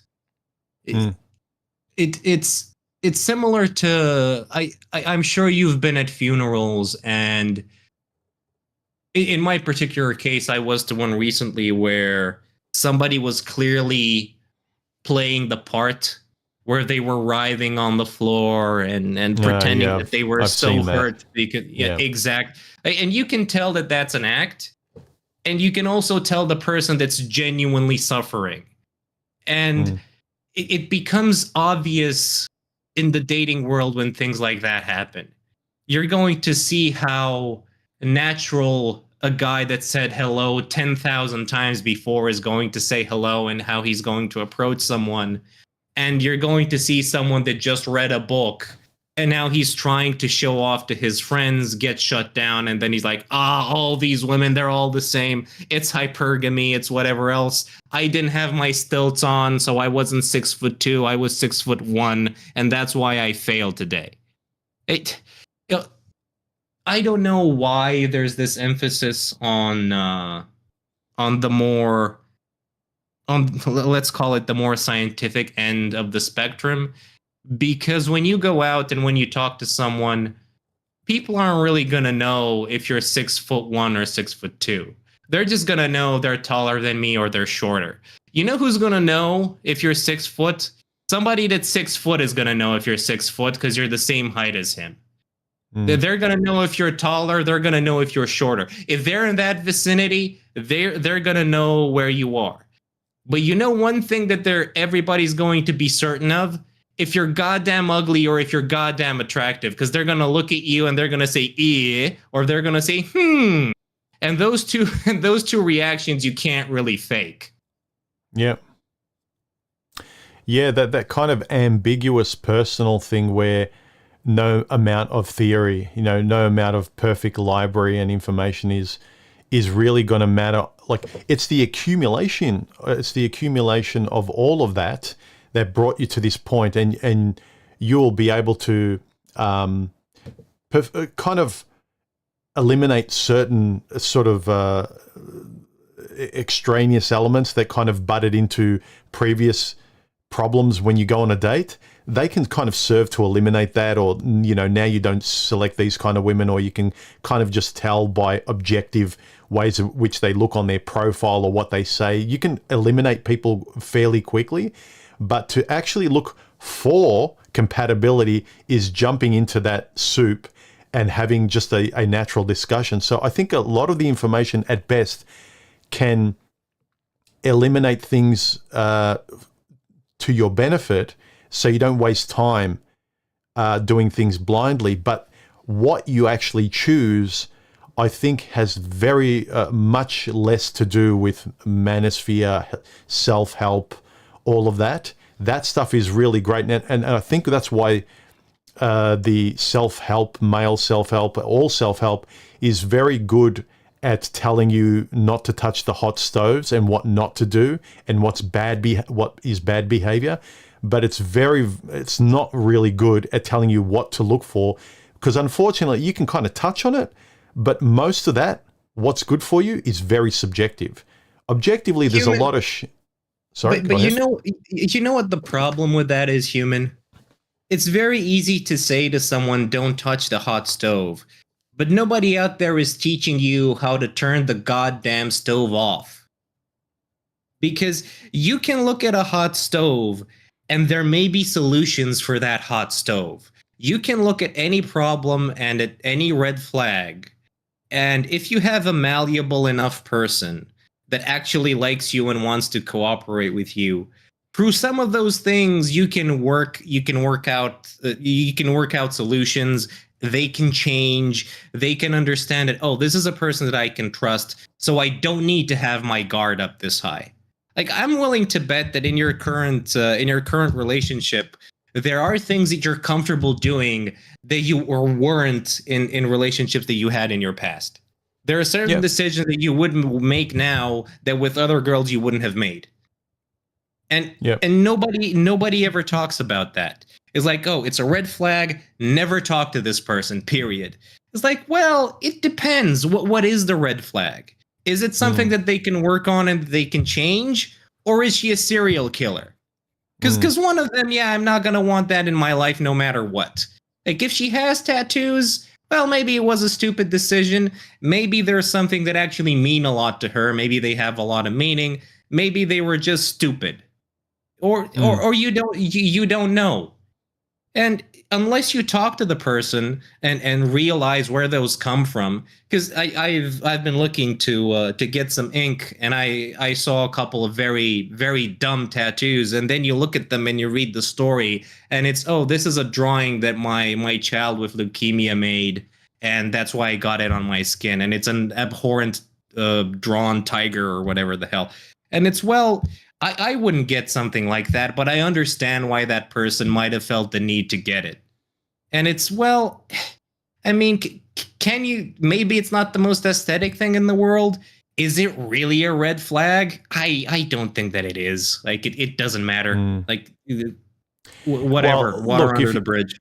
Well, that kind of points to you having to kind of take a breath, assess the situation like in real time, what it actually is, and is it as big a deal as and a lot of this stuff is very subjective. A lot of the guys want very objective answers to everything personal, and really, like, a lot of the personal stuff that has meaning. Why I enjoy spending time with Stephanie compared to everyone before her or everyone before me, like girls I spend time with, like, it's so subjective that it requires that kind of conversation where you just mentioned, oh, it's her child with leukemia and stuff. Like, it's very particular, and people like to dismiss this, like, oh, that's kind of just an anecdote. That's a one-off. Well, the one-off is exactly, a multitudes of one-offs is exactly why you choose this particular person, because you have a one-off conversation about all these little attributes in aggregate that make up the person that you pick to the exclusion of everyone else. I think that people lose sight of the fact that all the subjective little one-offs and real-time conversations and decisions you have about choosing this person is refreshingly why you're tired of the objective, oh, she's high value, she's good looking, she's whatever, but you never picked them, or you did and it never lasted. All these objective ways of being with someone never work, because you don't want to get subjective and have a real-time conversation about, oh, can I live with this? You know what? I had a rule about this, but with her, it's no big deal. These things were ways of eliminating the most incompatible people. And this kind of conversation, very subjective, personal, expansive, let's pull it apart, kind of what do I want, who cares? Yeah, there's certain things that will ruin any person's life, and it's high risk. But a lot of the stuff is just subjective, what I like, what I spend time with, what I'm able to live with, things like that. So how do you describe these conversations? Can't really be determined where you are confident enough to make a choice just on the science. The science, before you get to know the person, can help you a lot. And I'll never throw that away. But past that point, everything is about your ability to be honest and in real time make an assessment that you can live with, and that it's kind of that you can sleep with at night and you're not fooling yourself and you're making your own decision, if that makes sense. Like these kind of conversations, you can shake someone and say, you're a nerd. Yes. But that kind of shame pushes a lot of people to just double down and be even more scientific and just wait for, when your relationship fails, or this person's not doing math with their life, therefore they're just waiting, they're a mistake waiting to happen. Whereas these people who are playing math with their life are perfectly avoiding anything happening. And anytime you take a calculated risk and you're more willing to be personal and responsible, they excuse everything that happens to you in your life as just, that's just luck. But let's just wait. It's bound to fail. Well, to me, I think that just shows a lack of experience. And I'll use myself as an example. I've been alone for quite some time now. And I know, actually, no, I need to rephrase that. I think I know what it's like to be comfortable. Because knowing what it's like to be comfortable and thinking you know what it's like to be comfortable are two completely different things. Could I be more comfortable with somebody else in my life? Possibly. Could I be worse off with somebody in my life? Again, possibly.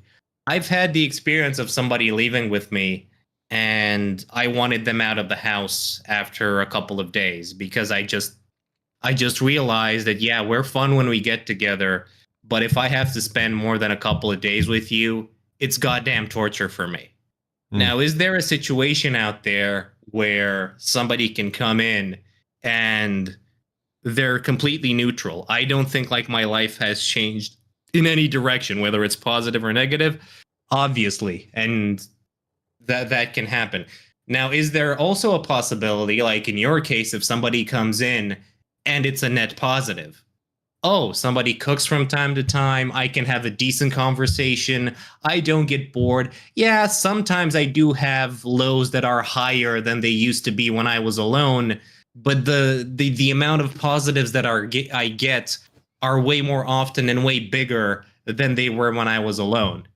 Well, if that happens, I don't know if that's such a bad trade-off. Yeah, I get a low from time to time, and it was worse than it used to be, but overall, I'm in the net positive. It's, well, I don't think that would be a bad choice for anyone.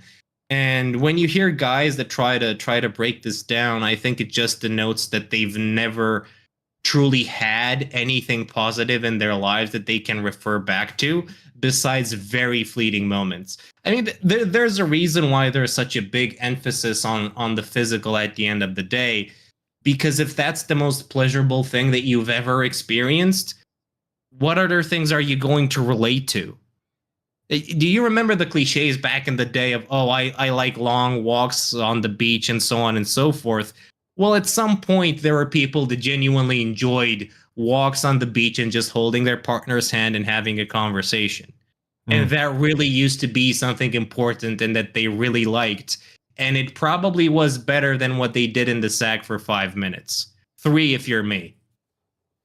2 if I'm drunk. And yeah, and that's why they go for the physical. Like, oh, yeah, that's your only value. You only have a womb. You have a kid. And the fun stuff is the one that's important. Like, yeah, again, you're not going to spend a lot of time doing that. I think it's also the physical is very much easier to quantify and understand and sort of bring into focus, as in like the architecture of it. Whereas the architecture of getting along with someone and you just enjoy spending time, that could just be enough if you communicate without a really deep intellectual discussion into exactly why and the failings that could occur. Whereas sleeping with someone, eating, holding hands, like they're simpler to describe. And I think that's, again, the more into the scientific conversation, I think a lot of guys go down the rabbit hole. They just get further and further away in trusting themselves and knowing what they like, what they'll live with, who their character, what their character is, and things like that. That you just become a very odd machine that has a lot of information, a lot of walls, and like there's very little oxygen that you have for the other person relationally. I feel. Just imagine going there and so knowledgeable and so specific in your conversation that you can't switch. A person might find you interesting for 5 minutes when you start talking about men and women and all the stuff, even in the manosphere. And even if you don't use the manosphere language, you will appear refreshing. But if that's the only mode you've got, after 5 or 10 minutes, you're going to just start watching the other person become uncomfortable because they either have to talk in your mode or not at all. So you don't have a broad level of speaking, and that might simply be the thing you need to perfect.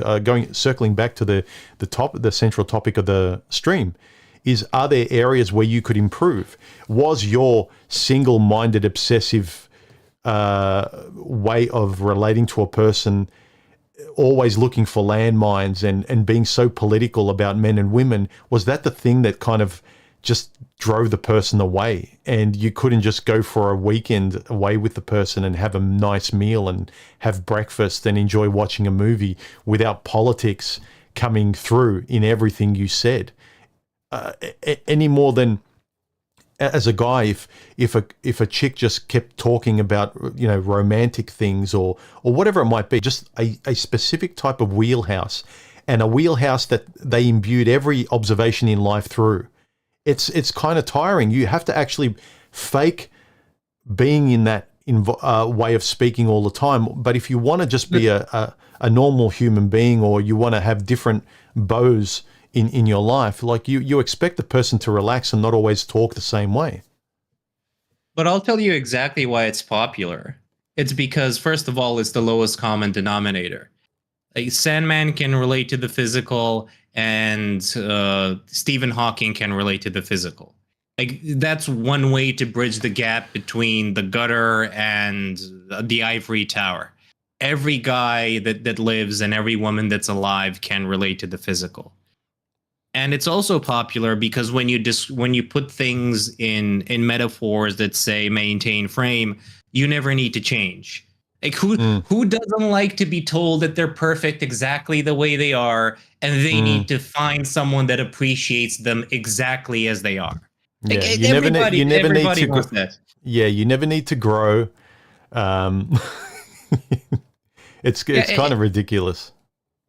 And I want to twist the question that you posed for the stream a bit, and I'm gonna make you think. I'm gonna put you on the spot, human, and you're not gonna like this. I'm making you think on your toes. If you don't break up, why does your relationship work 40 years from now or 20 years from now? What are the reasons that you're still together? I think it's the same question. It is, but now I'm not giving you reasons to shoot yourself in the foot. I'm giving you the opportunity, human, to present to the Spurgs why your life is good. Go on, rub it in their faces. No, like I would say precisely the stuff I keep repeating and talking about, in the way we're talking about real life communication, all of that sort of stuff. If it's going to succeed, it's going to be about me in real time doing this stuff, being honest. No. It's not if you succeed. You will succeed, because if you don't, I'm coming to Australia, and I'm going to coach you, and I'm going to coach you for free. Well, yeah, I'm not pausing and picking my words perfectly, but yeah, it'll succeed because I have trust in the way I've been doing things for a little while now. Not like the frustrations I had in the past, and you look at my much older videos. But then you start finding things that work in the real world with real people. You don't want to be the same person you were yesterday. You try doing things a different way. And you know what? This direction's better. It might not be a perfect direction. I'm continually evolving, but the way of doing things in this direction is much better. My relationships last longer. The people I pick are more compatible with me now, instead of just throwing pasta at the wall and hoping it sticks. So I know it's going to work because, and again, all the spokesmen can drop in like an exception, like, well, it could fail because of this. Okay, I can give you the far out exception. One of us is going to die as well. One of us is going to die before the other person. So every relationship ends. I get it, but mine's going to work because I'm intentionally going about it and doing the things I know work in real time. How we got together, and we're maintaining the relationship in the same way. We're not on autopilot. I'm not in autopilot thinking I'm perfect and I'm just a static quantity that just keeps going on off into the future, and she's just going to be my shadow. No, we're two human beings that are appreciating time, talking all the time. Just like I don't take you for granted whenever we chat. We don't just lock into meme mode. We talk to each other like human beings. I'm interested in your life. You're interested in mine. There's levels of empathy. The same thing goes on between myself and Stephanie. So it's kind of, are you walking the talk of these best philosophical practice that you talk about intellectually? Are you kind of practicing them in real life in a much more pedestrian way? That's why I have faith in it working in the future. Not a biblical faith, but a very human being. This is the best practice. This is the only thing that works. It's worked in my life whenever I use it, whenever I continue to use it. But whenever I go off into fantasy land, into video game world, whenever I retreat into the 5-year-old that needs security and perfection and expecting the world to be fair with me, it falls apart. But whenever I'm acting like a responsible person that wants to communicate and keep the feedback loop of life with people around me that I value and maintaining it, that continues. And I'm always making sure it continues. If I go on autopilot and I don't care, and I'm a 5-year-old that wants to be fed every night, and I'm kind of as entitled as these women people complain about, then yeah, it will fail. But I won't do that, and neither will she. Spoken like a true adult. I don't know why, but I do have a sensation of pride inside of me. When you hear somebody talk like that, and you do get to feel the honesty behind their words, it's a bit inspiring and humbling at the same time. Well, don't forget, I'm talking to myself. I'm talking to myself like the person I want to be, and I'm trying to be right now. So I'm talking to myself to not motivate myself, but kind of to you speak the righteous words that you know you want to be and that are true, and regardless of how you feel, you want to do the right thing, and you want to be this person, and you want to maintain a relationship, and you want to be good to your friends, and you want to go for a run and be healthy. It's not just about like, well, I'm lazy today, I don't want to do it, and they need to treat me well and I can't be bothered because that's the way I feel. Or I've got a temper, so I don't have to modify that in the relationship. She should know that about me. No, like, better yourself, sand away the fine edges to make your life even better. Or if all I have to do is be real and, fine tune my little parts of my character where I would be prouder of myself if I modified those things, and that would result in tenfold enjoyment of my life and being more secure in my life, why the heck wouldn't I do it? It's so, if you want to talk about science and irrationality, that you can't modify your behavior or give something to the other person that anyone would really respect and appreciate. Why wouldn't you do that? Simply because you're conducting yourself better. Simply because you know that doing that will give the chance of the relationship being more and more solid and going further and further into the future. If I don't water my plant outside, it will die. I don't care how you feel. I can't be bothered. Well, your plant will die. I don't want to get fit. Well, you'll get fat. I want to eat 5 donuts. Then you'll get fat. Like, you know what I mean? It's like, just do what you have to do. Be proud of maintaining the things, even if it requires effort and communication. Do it. You'll be happier, but momentary, your little 5-year-old that wants to cross its arms and hold its breath and doesn't want to go to school, doesn't want to do it. That's how I know. That's how I know that. Oh, go ahead. And since human, you went on this heartfelt monologue, I think this would be a good time to ask everyone to hit the affiliate links in the description down below for our pheromone soap. If you want to see more content like this, click the subscribe and the like button, and remember to buy the pheromone soap. Yep, and I'll be selling a range of manosphere crystals that you can all place under your bed, and you'll get the woman of your dreams. But to be fair with what you said, because I did kind of want to make it a bit lighthearted there for a moment. The way that you've expressed the effort that you need to put in, it didn't come through as effort. And I think that that's the most interesting part. Even though you've used the word effort, it never for any second registered, to me at least, as it being something difficult. It registered more as, I'm motivated to do this. It's something that I want to do. I know it's going to make me better. I know it's going to be better for my partner. And moving forward, it's a direction that I want to move into, rather than it's something that's going to be a burden on my life. And that's a very big distinction from the guys that talk about having to happy wife, happy life, and somebody that's excited with what they have next to them. And that's a very important distinction, because in one direction it's healthy type of growth, even though you may not necessarily always agree with the direction in which you're growing. And while the other one seems to be a grueling type of interaction where you're trying to pull the donkey towards the water and he doesn't really want to go. Do you think that's a good description of it? Yeah, I think everyone needs to pick the analogy or the visual that works for them, that motivates them, that gets them to do what they know should be right. Because the thing is, the more you start practicing doing the thing you know you should be, or putting in the minimal amount of effort, as you say, it's not the feeling of going to a job that you hate just for the money. It's the feeling of you engage in your hobbies, in your pastime, and it is work, but it's enjoyable work it's the kind of work you do without getting paid, and you would always do it, even if you didn't get paid.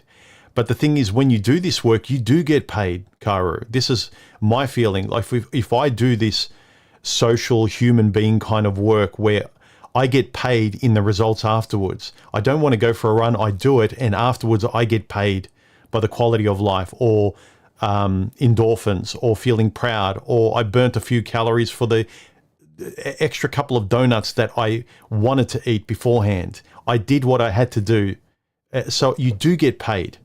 That's the thing. But if you're just too lazy and if you just want a bouquet of flowers thrown at you like some entitled bimbo, then you're going to live that frustrated life where you don't have any control. So for me, it's not even work. It's just effort, but everything I enjoy. Why I could sleep in this morning. I woke up with a headache, and I could enjoy my Sunday mornings, but I enjoy this kind of effort and work because I love the results afterwards. As soon as I switch on the camera and hang out with you guys, I realize it's just that little thin resistance in front of everything you want to do, in front of every procrastination. That's just, look at the reward you're going to get momentarily afterwards as soon as you sit down to do these things. As soon as you drop the mask on a date and you're honest, as soon as, you just want to smooth those rough edges of where you've got objective faults that keep kicking you in the stomach every time, and your excuse is like a 5-year-old, I don't want to improve, I don't want to put in any effort that would, in a demonstrable way, make my life so much easier. It's like, I don't want to put in a small effort to get a huge reward. And all it is just pushing past a 5-year-old's resistance. And the more you do it, it's kind of like, I'm comfortable in my life, Karu. And all of us can say, I'm comfortable. Why should I do it? Yeah. Why should you do it? But there's a level of comfort. And if I want to buzz or if I want to feel proud, I can just put in a little bit of enjoyable effort in the things I'm interested in. Don't forget, in the things that you're actually interested in. No one's forcing you to do them. You actually find them important. You like them. You wish that you would do them if you didn't feel like it. How about you just feel like it? And then you'll feel 10 times better. Your relationship will be 10 times better. Say what's on your mind. Say your no's and your yeses. You want a real relationship rather than holding your tongue and thinking, well, if I'm honest, she won't want to go on a second date. How about you make it a real date? And if you say everything you mean, you know that the real date is genuine and you feel even better and more secure. So the rewards, you do get rewards from these things. If you put in kind of honest, again, work isn't the right word, but in kind of you do need to act on it. You need to say something. What would you say to the criticism, since you've pictured this in an effort-reward kind of dichotomy? What would you say to the criticism that you're just following the hedonic treadmill rather than genuinely thinking about these topics? Well, look, you can focus like solely on one at any one time, but yeah, I could be following a hedonic treadmill, but what are the results? You know, if I can explain to you how I'm going about them fairly eloquently, and I'm not, you know, like you've done a few times, you've posed questions, and I'm not trying to debate you on the topic. I'm just simply trying to explain as honestly as possible where I'm coming from and how I'm doing things. And if it sounds reasonable, I don't care what your math says. I care about the results of my life. And it's the same with someone who might be highly religious. If it works for them and they go to church and they pray and they believe in all this and the quality of their life improves, I do not care what Richard Dawkins says. I don't care what the manosphere says. There's an objective, fair conversation that can be had, but at the end of the day, you've got to make a subjective choice about the quality of your life. You can live in a little bubble where you're right with your academic ideas, but you go home and when you sleep at night, you can't sleep. Your health's terrible. You've got no friends. You're depressed. You just want the world to be over. Like, I'd rather be religious. I'm telling you, in a choice between some sort of spurg locked in a perfect academic cage and some religious person that's happy, you can call it scientifically naive, but I would rather pick the religious person. So it's about the choice you make in your own life that makes the quality of it better. That's not hurting anyone else, but is actually benefiting you. I don't care what you have to do if you're honest, and like you can sleep well at night, and you've got friends you can trust. You don't feel afraid, all of that kind of stuff. I know I went on a bit of a tangent, but it's the answers to a lot of these things that the self-help scientific gurus are trying to get at is using the wrong tool to fix a different problem. It's not fixed by a STEM-based tool. It's fixed by a very subjective tool that has a lot to do with experience and a lot to do with honesty and courage. Mm-hmm. It's an interesting answer because while you do say that you like to be religious, at the same time you do have values that would most certainly lean in the complete opposite end. Like, it doesn't matter how happy you think they'd make you, you'd still pick the opposite because you know that that's what fits with your life better. And you do have a good gauge of what those choices are and what those values are, which I think a lot of the guys don't really have.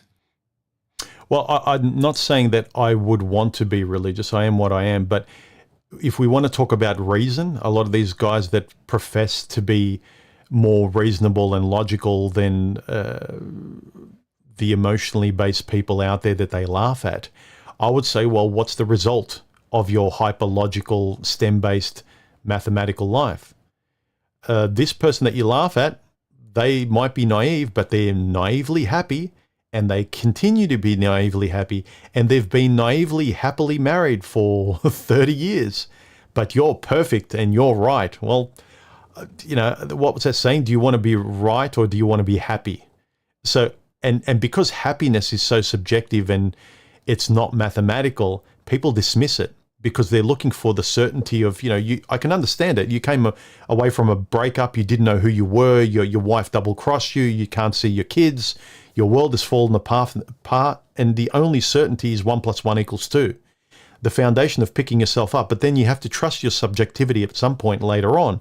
And while I can understand a lot of guys will never touch that hot stove again, will never go near that because their certainty is in the mathematics now, and they will never throw caution to the wind with their experience, the answers you're going to get in terms of happiness won't come from, locking yourself in a sensory deprivation tank of perfect mathematics.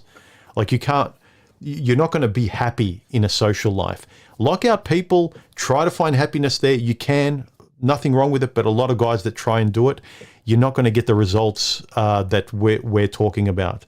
So again, I can point to my relative certainty and the quality of my life by the very subjective personal things I do and the best practices I do. And those best practices aren't necessarily mathematical or, the 12 steps of what makes every relationship great. They're not. Like my 12 steps look very different from someone else's. Yes, the base level Maslow's of food, shelter, sex, respect, like all of that it works with everyone. It works, right? You need a level of that or that in a high level across all areas. But the quality of your particular happiness where you find fulfillment is that the unmathematical, very personal aspect in the upper ends of Maslow's kind of structure, what you value, where you get the endorphins in certain areas of life, where it differs from one person to the next.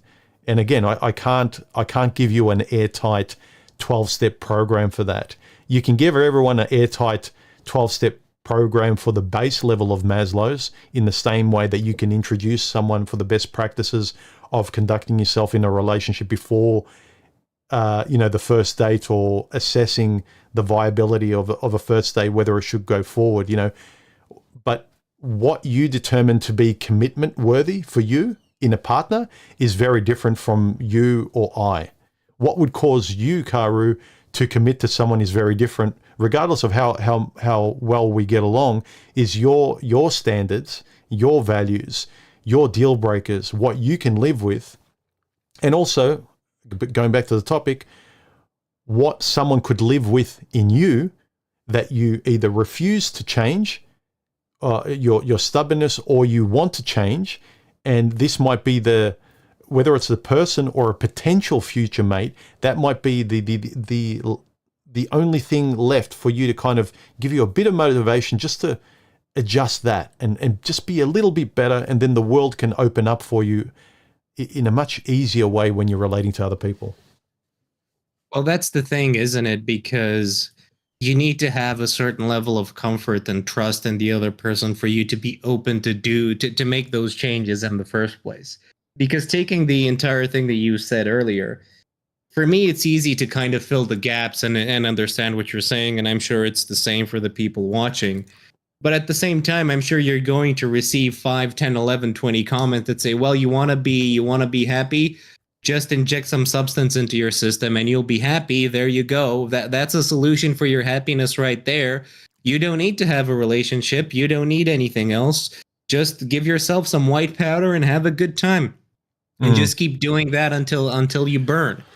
And it seems a bit disingenuous when... Yeah, but again, just touching on it, you can do that mathematical approach of you want to feel good, do this. But again, let's not negate what can you live with and what's the quality of your life now. If you do that, every time you want to feel good, you press that button. What kind of life do you have? Is it you? Are your friends, family, environment, your interactions, your routines, is everything just 10 times better?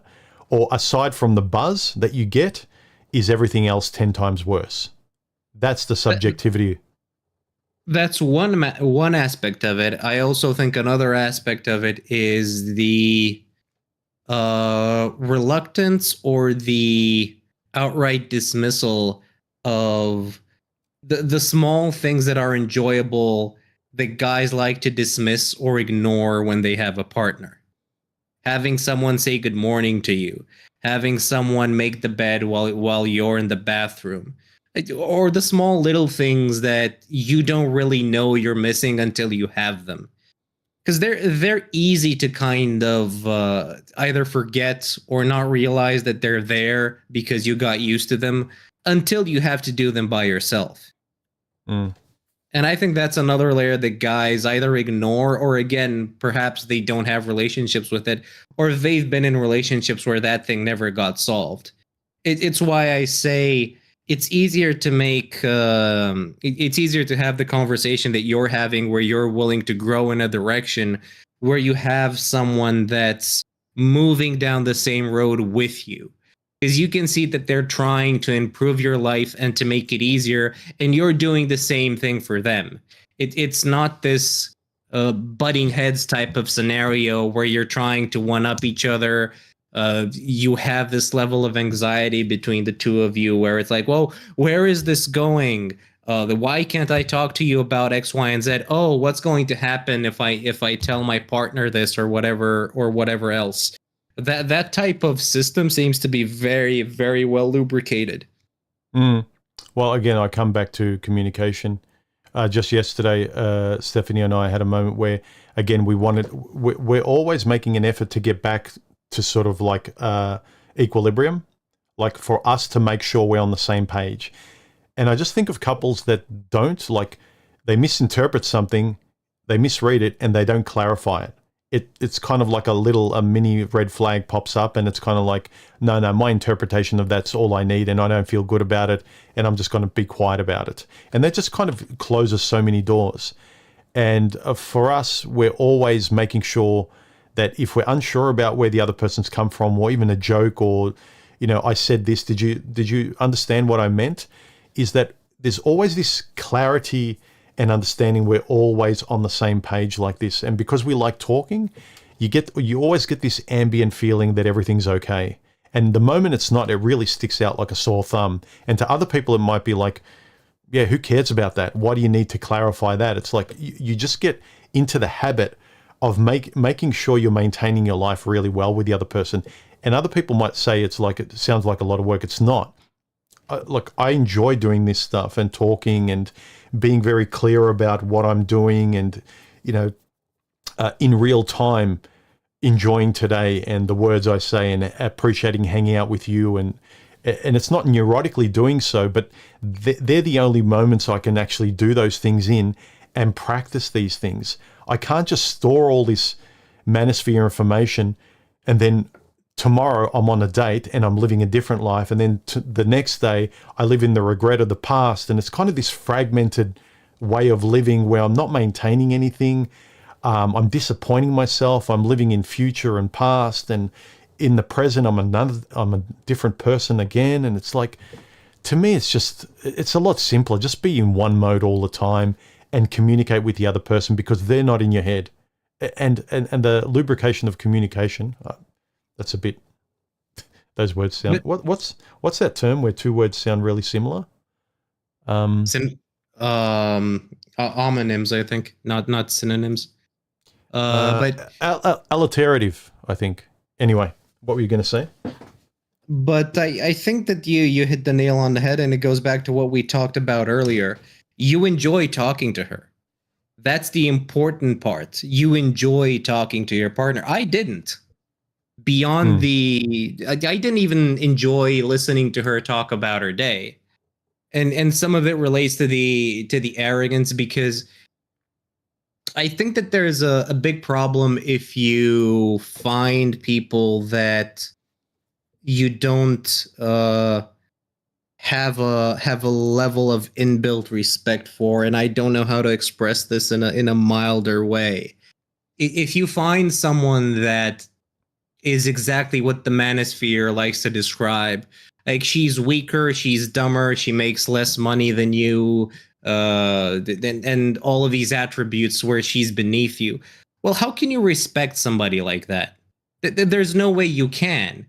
You're essentially not just looking at a lesser, you're not even looking at a lesser version of yourself. You're looking at somebody that's on multiple levels under you. And then they have this and obviously nobody likes to be disrespected, but that's the type of relationship that you get into. And it shows within the conversational ability of the other person. If they're not close to your conversational skills, you're not going to enjoy talking to them. If their line of work isn't necessarily attractive to you in any way, you don't want to listen. You don't want to listen about it. If they don't relate to people in somewhat of a similar manner that you do, each time they talk about the type of problems that they have, you're not going to be able to understand them and think, why are you wasting your time with that person? You can just disassociate. And it introduces just so many little things that you're not going to want to deal with, that it becomes a bit of a redundancy. Yeah, I don't want to talk to this person anymore. It doesn't make sense. It's tiring. Everything that I say is not going to be understood, or it's going to be taken like he's talking from above me, like I'm their child, and they treat me like a child, and it doesn't make me feel good. And for the other person, it's boring. It's like, oh, well, I'm just wasting my time with someone that just will never challenge me in any way. They're never going to say anything interesting. They're never going to keep me engaged in any conversation or in any activity that we're going to do. And I think and that's a recipe for it. I mean, you're wondering why these guys talk about notch count, because you can never keep anything, and then nothing is next to your level. And the people that you're going to date that are going to be better than you, they're going to be with you for a week and they're going to throw you to the wall. And you're either going to get somebody that clings on to you for a matter of time, that's going to sit there and say, well, I can benefit from this guy's resources or whatever else, and I'm just going to keep my mouth shut for as long as I can, or until I get frustrated. And you never really get somebody that has a couple of things where you can be on the same page and say, I relate to this person on this level. Yeah, we don't get along when it comes to socializing with people because she's different. But when it comes to cooking, man, we love cooking together. When it comes to movies, we really love talking about movies, about cinematography, about the actors, about this and that. We love going to this place because we have a lot in common. We have similar tastes when it comes to music. All of that are things that you can gel and bond over. But if there's way too much of a gap between the two of you, yeah, that's never going to work. And in your case, there doesn't seem to be a lot of a gap there. And when there is, just simply talking about something is enough to fill in the gaps, or because of the positives that you have in everything else, there's enough goodwill to where you can ignore all of these little scummy things that get under people's skin most of the time. Yeah. And again, that basic premise of do you enjoy just spending time with them and talking to them, as you mentioned, that's very important. It kind of encapsulates pretty much everything, right? It sounds very simplistic, but that's really pretty much all it is. And does it continue? Is it consistent?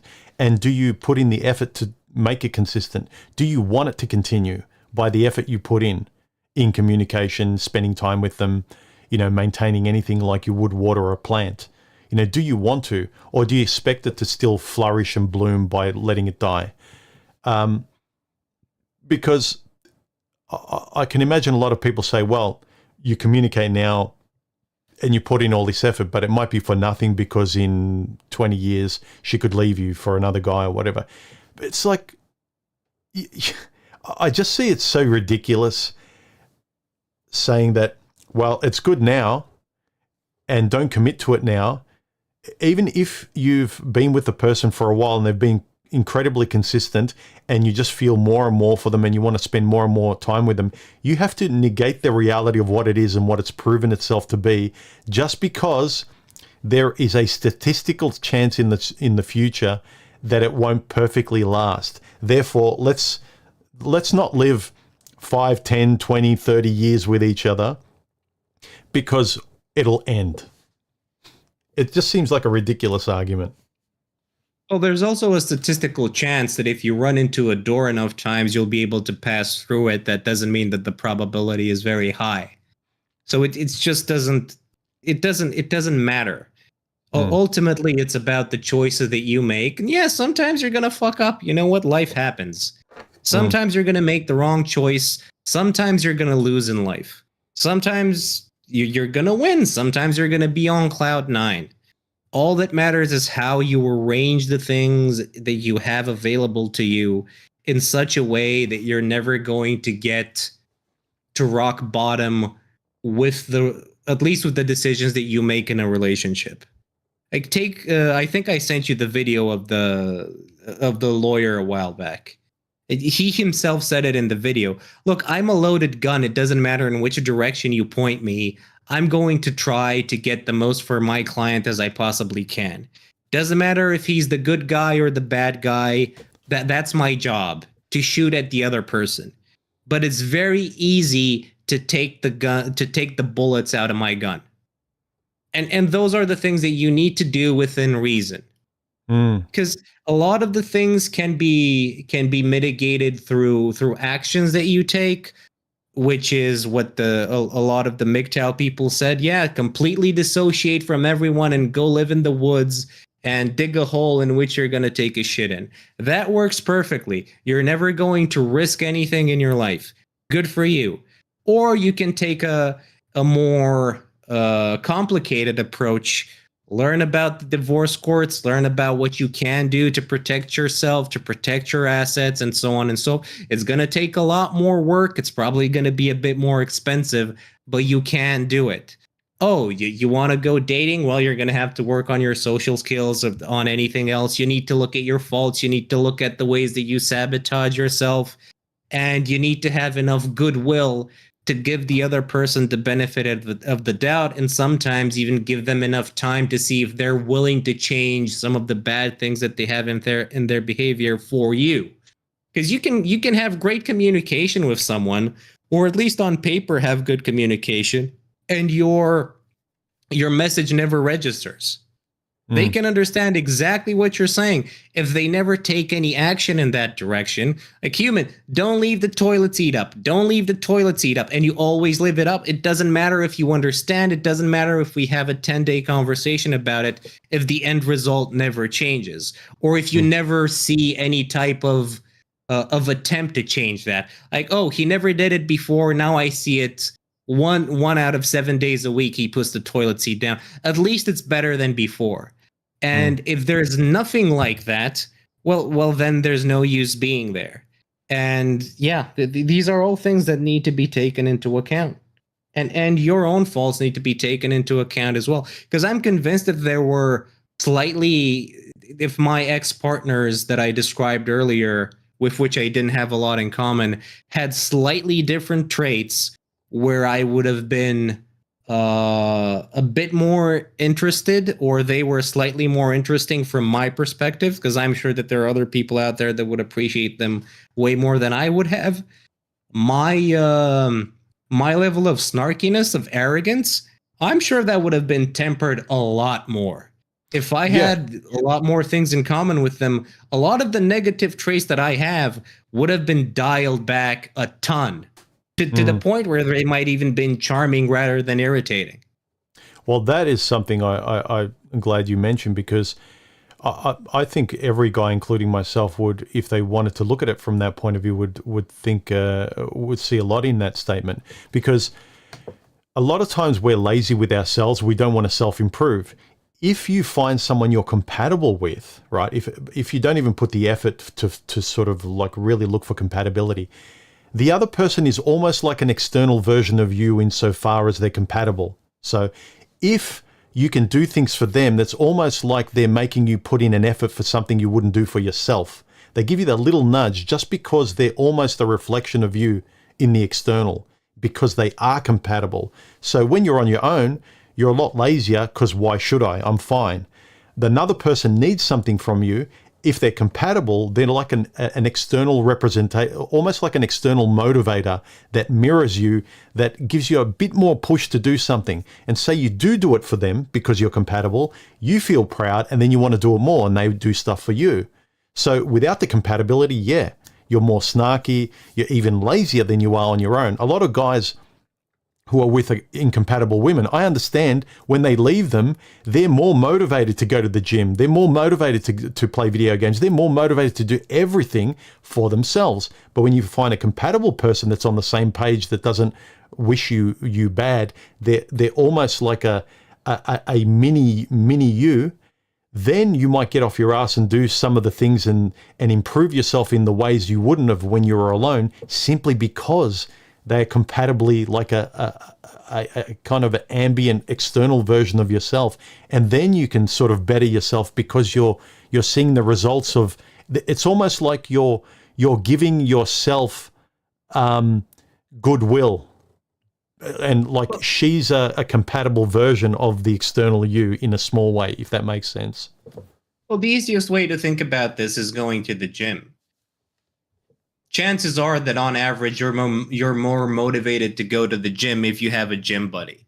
You know that if you don't feel like going to the gym and he's waiting outside the house, it doesn't matter if you're having a bad day. You know he's waiting for you, so you get your shit and you go to the gym. And it's the same with your partner. If you go to the gym with your partner, you're not going to be the lazy ass that's going to sit in the house and then not go to the gym. You're going to motivate each other. Oh, she needs to go to the gym. Yeah, I'm gonna go with her, even though I'm not feeling like it. Like, it needs to be a really bad day for both of you to say no to that. Sorry. And I think that's the type of dynamic that you kind of need to foster and keep going, because those are the things that make the foundation and the gel of a relationship. It's not, I forgot who goddamn said it in the manosphere, that sex is the basis of the relation. It's not. That's not what's going to keep you going. That is absolutely retarded. It's everything else that you do together and that you enjoy. Like, if you're the type of person that goes to the gym and she's the type of person that you go to the gym, and that's your gym time together, and you help each other, well, at the end, you're both healthier. You just spend some time together. Like, some of the things that we've talked about a while back, and I think I mentioned this to you in a chat, or I forgot if it was you or Boffin. Like, before you get onto that train of thought, keep that thought. I just want to touch on something with the personal, the gym buddy thing. Yep. It's as ridiculous as you take the step and you know you need to get into shape, right? And so you hire a personal trainer, and then you just don't show up and you make it really hard for them. That touches on why before you like the effort required in doing what you know is right. If I already know I want a better relationship, if I hire a personal trainer and I can't meet him halfway, then why am I surprised that I don't get what I want? It's just as ridiculous. So anyway, I wanted just to sort of touch on that before we got off the gym metaphor. Go ahead. Yeah. I was going to continue the metaphor by saying that a lot of the times people sabotage themselves by making things convenient. If the thing, and I think I mentioned this to you, and going to the gym relates to that. If you go to the gym together and suddenly you stop going, that's a period of time that you two used to spend together, and it was bonding time. Yeah, it's not cuddling on the couch, but it's still an action that you both enjoy and you do as a couple. It's the same with going out shopping. If you switch from 2 hours of going out shopping with your spouse, and then suddenly you start ordering stuff online, you just introduced 2 hours of your life back at home where you're not spending time together because you're doing your own thing and she's doing her own thing. All that does is create a chasm between you two. Yeah, maybe you don't enjoy shopping as much as she does, or vice versa. But whether you like it or not, even though it's annoying for you, it's still bonding time. It may not be the most efficient, but the way I see people kind of structuring their lives, a lot of the times they take all of these small little things and they're diluting them down more and more and more in the name of comfort.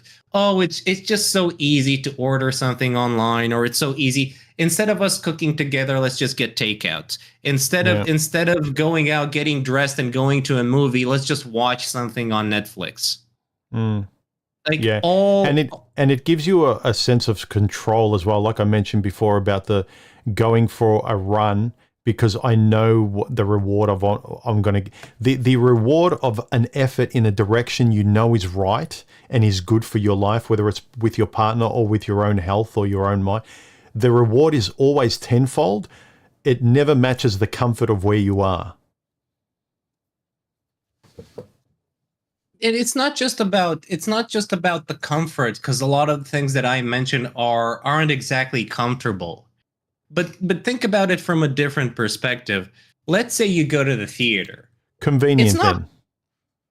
then. No, it's not about comfort and convenience, because both comfort and convenience are the things that you look at the start of the thing that you do. Like, it's inconvenient to go to the theater, but think about it from this perspective. Your wife gets the chance to see you get dressed up in a tuxedo or in a suit. And if you're the kind of guy that always wears blue jeans and a shirt, she's getting a treat that night. You're getting a treat to see her dressed in a nice dress, and you get the opportunity to say how nice she looks, and vice versa. You get to go out feeling like $1 million for an hour or two. Yeah, it's inconvenient to wear a suit. It's inconvenient to get dressed and to go there. But that's something that you don't do often, and you can both appreciate. And all of these little things over a long period of time, these are what matter. Yep. I think they matter with yourself, but I think with a person, if you can't even put the effort forward with a compatible person, then I just think you're a lazy slob. Like, you've only got yourself to blame. Like, I talk a lot about responsibility, but if you expect to sort of be as entitled as the people we complain about, you really need to sort of look at that. Yes, the more intelligent you are, and the greater your vocabulary, you can come up with beautiful excuses for your procrastination and your laziness. But if you don't put in this effort, like you said, you know that you'll enjoy her when she puts on certain outfits, and you'll appreciate her, and it will increase your respect and love of her, or your appreciation for her beauty, and keep reminding you of those little kind of moments of why you're with her. But if you dilute each other through your laziness to just be a black and white, vanilla, bland world of nothing, and then you're complaining why it's not full of color, it's because you're not putting in those little bits of effort that shouldn't be work, but like our hobbies, they're enjoyable effort that generates so much more on the back end. Yes, that's a great way to put it. It's about what it generates in the back end. Because a lot of things require effort up front, and a lot of the times it's enough effort to where you find it annoying, but oftentimes you ignore the benefits that come in the back end. Yeah, well, that might be a good way of sort of, if people want to look at it, is adopting the best practices for generating happiness with this person. I mean, you could do it in your own personal life, but a lot of people procrastinate and they're lazy, and all of us have been. But it's almost like you can't be lazy with another person, because you can't leave yourself if you're lazy and you don't want to do anything. You don't want to make yourself happier. But another person absolutely can. And I think this question of, say you found the right person and then you ended up breaking up and it was your fault. Why? It's a way of saying, well, you can't leave yourself, but someone else sure can. A compatible person, like you met the person that was for you, they were basically as close a representation to a compatible version of you on the you get along, you got the same values, but you still screwed it up. What happened? Can you think of things that you're lazy with yourself, that you're stubborn with, your anger, like these little things that you could just adjust and it would make your life much easier? It's a way of being more, you're able to objectively self-reflect and self-assess. So then the next person you go to, you're able to kind of assess yourself and communicate yourself honestly, rather than turning up, describing yourself as perfect, as so many people I've met and been unfortunate enough to go on dates with, where you just kind of, you want them to just drop the mask and, yeah, I know we both turned up, dressed up, but kind of, can we just be in T-shirts in terms of personality? And they don't want to do those things. So, yeah, I think, what are you willing to do to generate the best outcomes with your love life? But also with me, I've always been interested in that personally, keeping my own personal single, me habits going that keep generating a healthier mental and physical life. How can you keep generating a good mental and physical life with your partner? Again, if you don't sleep with each other, if you don't touch each other, you don't hold each other's hand. Again, the physical, mental side works whether you're alone or with someone else. And the compatible person that you can hopefully find, if you're lucky enough, should be a reminder that they can push you a little bit where you should be pushed, because they can leave you, whereas you can't. So, yeah, I think that there's something in that for people to think about. Well, you can never leave yourself. That's the other thing. And you're completely right. And sometimes getting pushed in a certain direction can definitely be a good thing. I know people that got pushed into degrees that they didn't want, and they turned out to be exceptional at them, or they turned out to enjoy them. And a lot of the times we're ignorant about the things that we're going to enjoy. You can enjoy the meticulous nature of cooking and using the precise level of ingredients, and you can get the best scales possible and so on and so forth, and almost treat it like a science. And then you can also enjoy chemistry because of that same exact reason, and you might enjoy living in a lab and so on and so forth. You need to have a bit of openness, and when you reach a level of communication and trust with someone, I think it's a lot easier to be open with the things that they like, and just having that type of just genuine interest in someone, I think it's something that develops over time. You can't just go ahead and meet someone and suddenly pretend that you have this undying interest with everything that they did and want to know their life story. It's just something that needs to come naturally, because I'm not going to be interested in, I don't know, a random guy that pops into a room and gives his sob story. I'm more interested in, okay, where did you fuck up? Where did she fuck up? Why do you think she fucked up over there? And is her interpretation of what happened going to be the same? You tend to view it in a very cynical nature after you've heard a couple of situations like that. But when you get to know someone on a deeper level, then you start to develop trust and say, well, I know you this well. I don't think that your story is entirely accurate because of such and such.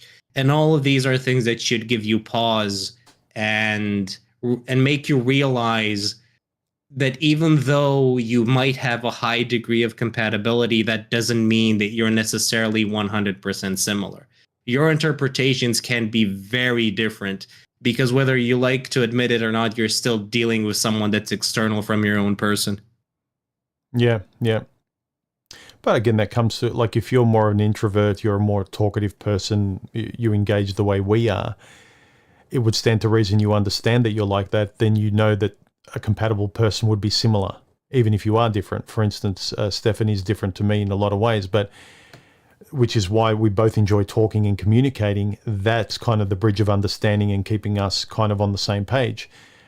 You could be two people who are very social. You don't talk very much. You weren't very reflective. You're not very philosophical, and your complete blueprint for enjoyment of life and contentment is just going from social event to social event and going here, going there, talking banal chit chat with people, about the food and what movie you saw. You're just describing the scenery without reflecting on anything, and that might be good enough for you. So you could be with a compatibly unreflective, externally driven person as well.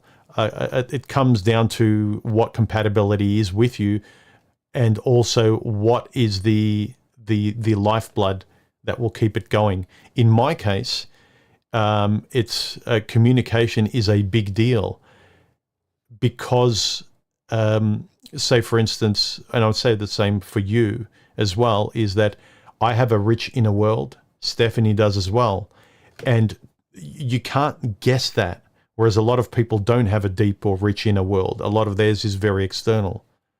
So again, all roads for me point back to subjectivity and finding out who you are. And then also then you're better able to identify whether someone is your kind of person and that they can talk about it. You can confirm the compatibility with discussion and being open and not hiding and all of that kind of bullshit that I keep talking against. But yeah, agree. we've been talking for a while. Unless you got anything else to say, Karu, I'm going to wrap it up and take a Panadol. I've still got my headache. I was out in the sun yesterday all day. And I think, I don't know if you get this, but if you're out in the sun, you're not used to being out in the sun all day. Even I was working. I think the light kind of affects one of my bad eyes. And so now I've got a headache on this side of my head. Oh, dude, I'm a vampire. I don't go out during the sun. I go to the gym at 10 p.m. and I'm there up till 4 a.m. So yeah, I used to do that rarely too. get to see the sunlight. Yeah, all the guys will say, see, a woman ruined your vampireness, Bobby. Yeah, well, she is your son. Let me put it that way. Mm. All right, dude. I'll catch you another time. For everyone else, please subscribe, like, comment, jump on. Where is it? Gilded. If you've got a microphone, continue the chat. Thanks for staying awake, Karu, and I'll catch the rest of you in the next video. And remember, this whole video was about where you can improve about yourself so you can avoid regret later. That's the whole point of why I wanted to pose the question. Imagine you got the perfect life, perfect relationship, and you screwed it up and you knew without a doubt it was your fault. It's a thought experiment to preempt your failures and where you can mitigate them so you have less things to be worried about that you could put your foot in going up ahead. Anyway, catch you in the next video, everyone. Thanks, Karu. Like, comment, subscribe, all that stuff. And I'll see you later. Bye. See ya.